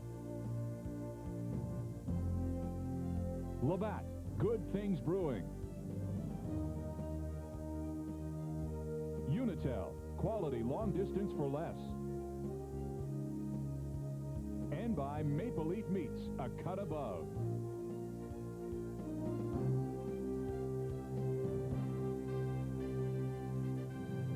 One game It's in an extra end. Yukon Northwest Territories against Saskatchewan. We'll show you that, of course. Let's update the standings here after 16 draws. Alberta a winner and 9-1. Manitoba, with their win, keeps themselves alive to possibly finish first. Quebec will finish 8-3, and there you see the teams alive for the final fourth playoff spot. Newfoundland, PEI, and New Brunswick with their dramatic steal. And yes, British Columbia now with the 6th loss is eliminated. Barry McPhee. We'll be back with you at midnight Eastern Time. We'll focus on this game, Prince Edward Island and Manitoba. And, of course, Jeff Stoughton will be keeping an eye on the game between Alberta and New Brunswick, because if he can win and Alberta loses, he could have first. Ray? Jeff, nice game to win. It keeps you a shot at first place, and first and second place are important. Yeah, I think that's very important now that we're in a position to get second place if we win tonight. It gives you that opportunity to play the one game and get to the final. You got already control in that game, and then in the 8th, then a jam, and it's amazing how those things can turn around so quickly. Yeah, I probably played Steve's shot. I should have just thrown it through instead of drawing around again, but those things happen. We jammed on 2 rocks, one in the earlier shot in the end, and then I jammed on my last one, so it happens. We asked Kevin Martin earlier today about the page system. Maybe you could just give us your feelings about it. Well, I think it makes a lot of teams still have a chance to get in the playoffs, which is probably a good system, because right now a 6-5 could get you in, and an example, the ladies, eight teams still had a chance at the end of the round robin, so it's probably good for the curlers that they still have a chance for that 4th spot, but round robin winners sometimes going to the finals, not a bad idea, but that's the way it is now, and it seems to be okay. Yeah, that's the only comment that Kevin made too, was the fact that maybe if you finish clearly in front, the round robin winners should go to the final. Yeah, I think maybe the only exception would be if they went undefeated. They should definitely get to the final, but having a loss or two, maybe you should go to the page system. Jeff, you've got a game tonight against PEI, also a very big game for you, a chance for you to finish first, which would give you rocks and color. Yeah, we have to win the game to get second, and if Kevin loses, we get first and last rock in the first game of the playoffs. Thank you very much for joining me, and good luck tonight. Thanks, Ray. Midnight Eastern, 9 Pacific, draw 17. Still lots to decide here at the 1996 Labatt Brier. And yes, he has a chance still to finish first. Manitoba and Jeff Stoughton.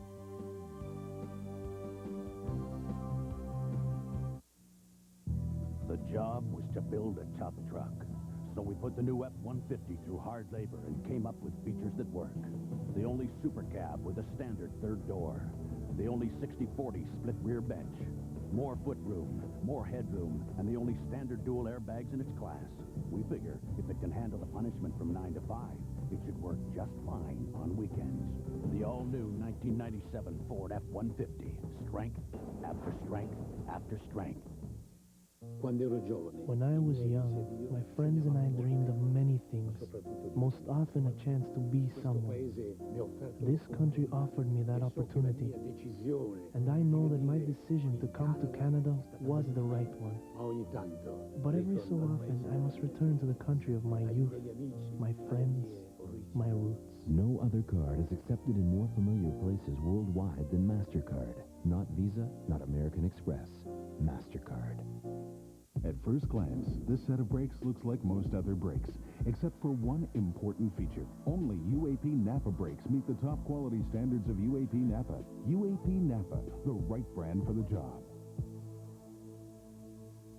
Owning a home today in this economic environment. This home is the one we're going to stay in the rest of our lives. I think you feel very fortunate if you do own one. When we think about renewing our mortgage, we're not that great at it. That's what we look to the bank for, because you want to make sure that you make the right decision. To see how you can be home free faster, get expert help, the right plan, and guaranteed competitive rates. See your CIBC personal banker or call now. We'd have a bit of a barn burner when the mortgage is paid off. At CIBC, we're working to see what you see. Be part of the tradition. Make Calgary your point of destination. And attend the 1997 Canadian Men's Curling Championship, sponsored by Labatt Breweries. The Brier forges goodwill, where new friends become old ones, and festivities give you a lifetime of memorable moments. Ticket packages are available from Ticketmaster or by calling the 1997 Brier Society at 1-800-549-1997. We make maple leaf wieners for Courtney, who will only eat Mr. Broccoli if he hasn't touched Mr. Gravy. We make maple leaf wieners for Tim, who says peas explode in his mouth.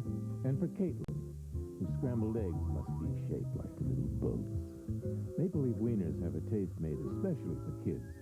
For Kenny, who won't eat anything with sauce, and Jason, who won't eat anything without sauce, there will always be maple leaf. The Curling News is for casual fans and curlers alike. You get in-depth profiles, investigative journalism, and great visuals. And it's Canada's only national monthly curling magazine. Get in the game. Get the Curling News today.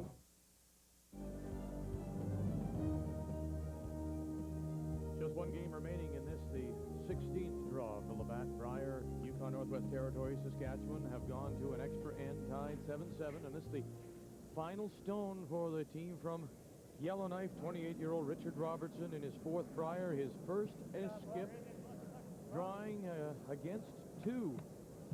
Looking to freeze here.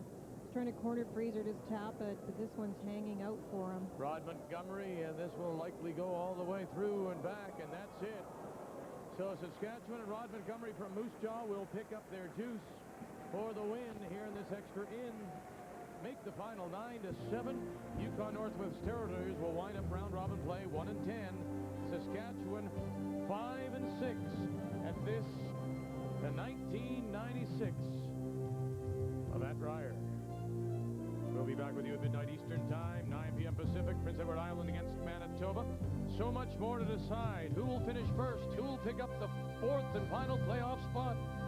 We'll have it for you at midnight Eastern as our season of champions continues. Now on behalf of Linda Moore, Ray Turnbull, and our entire crew, I'm Vic Rauter. Thanks for joining us. Canada's most comprehensive curling coverage is right here on TSN.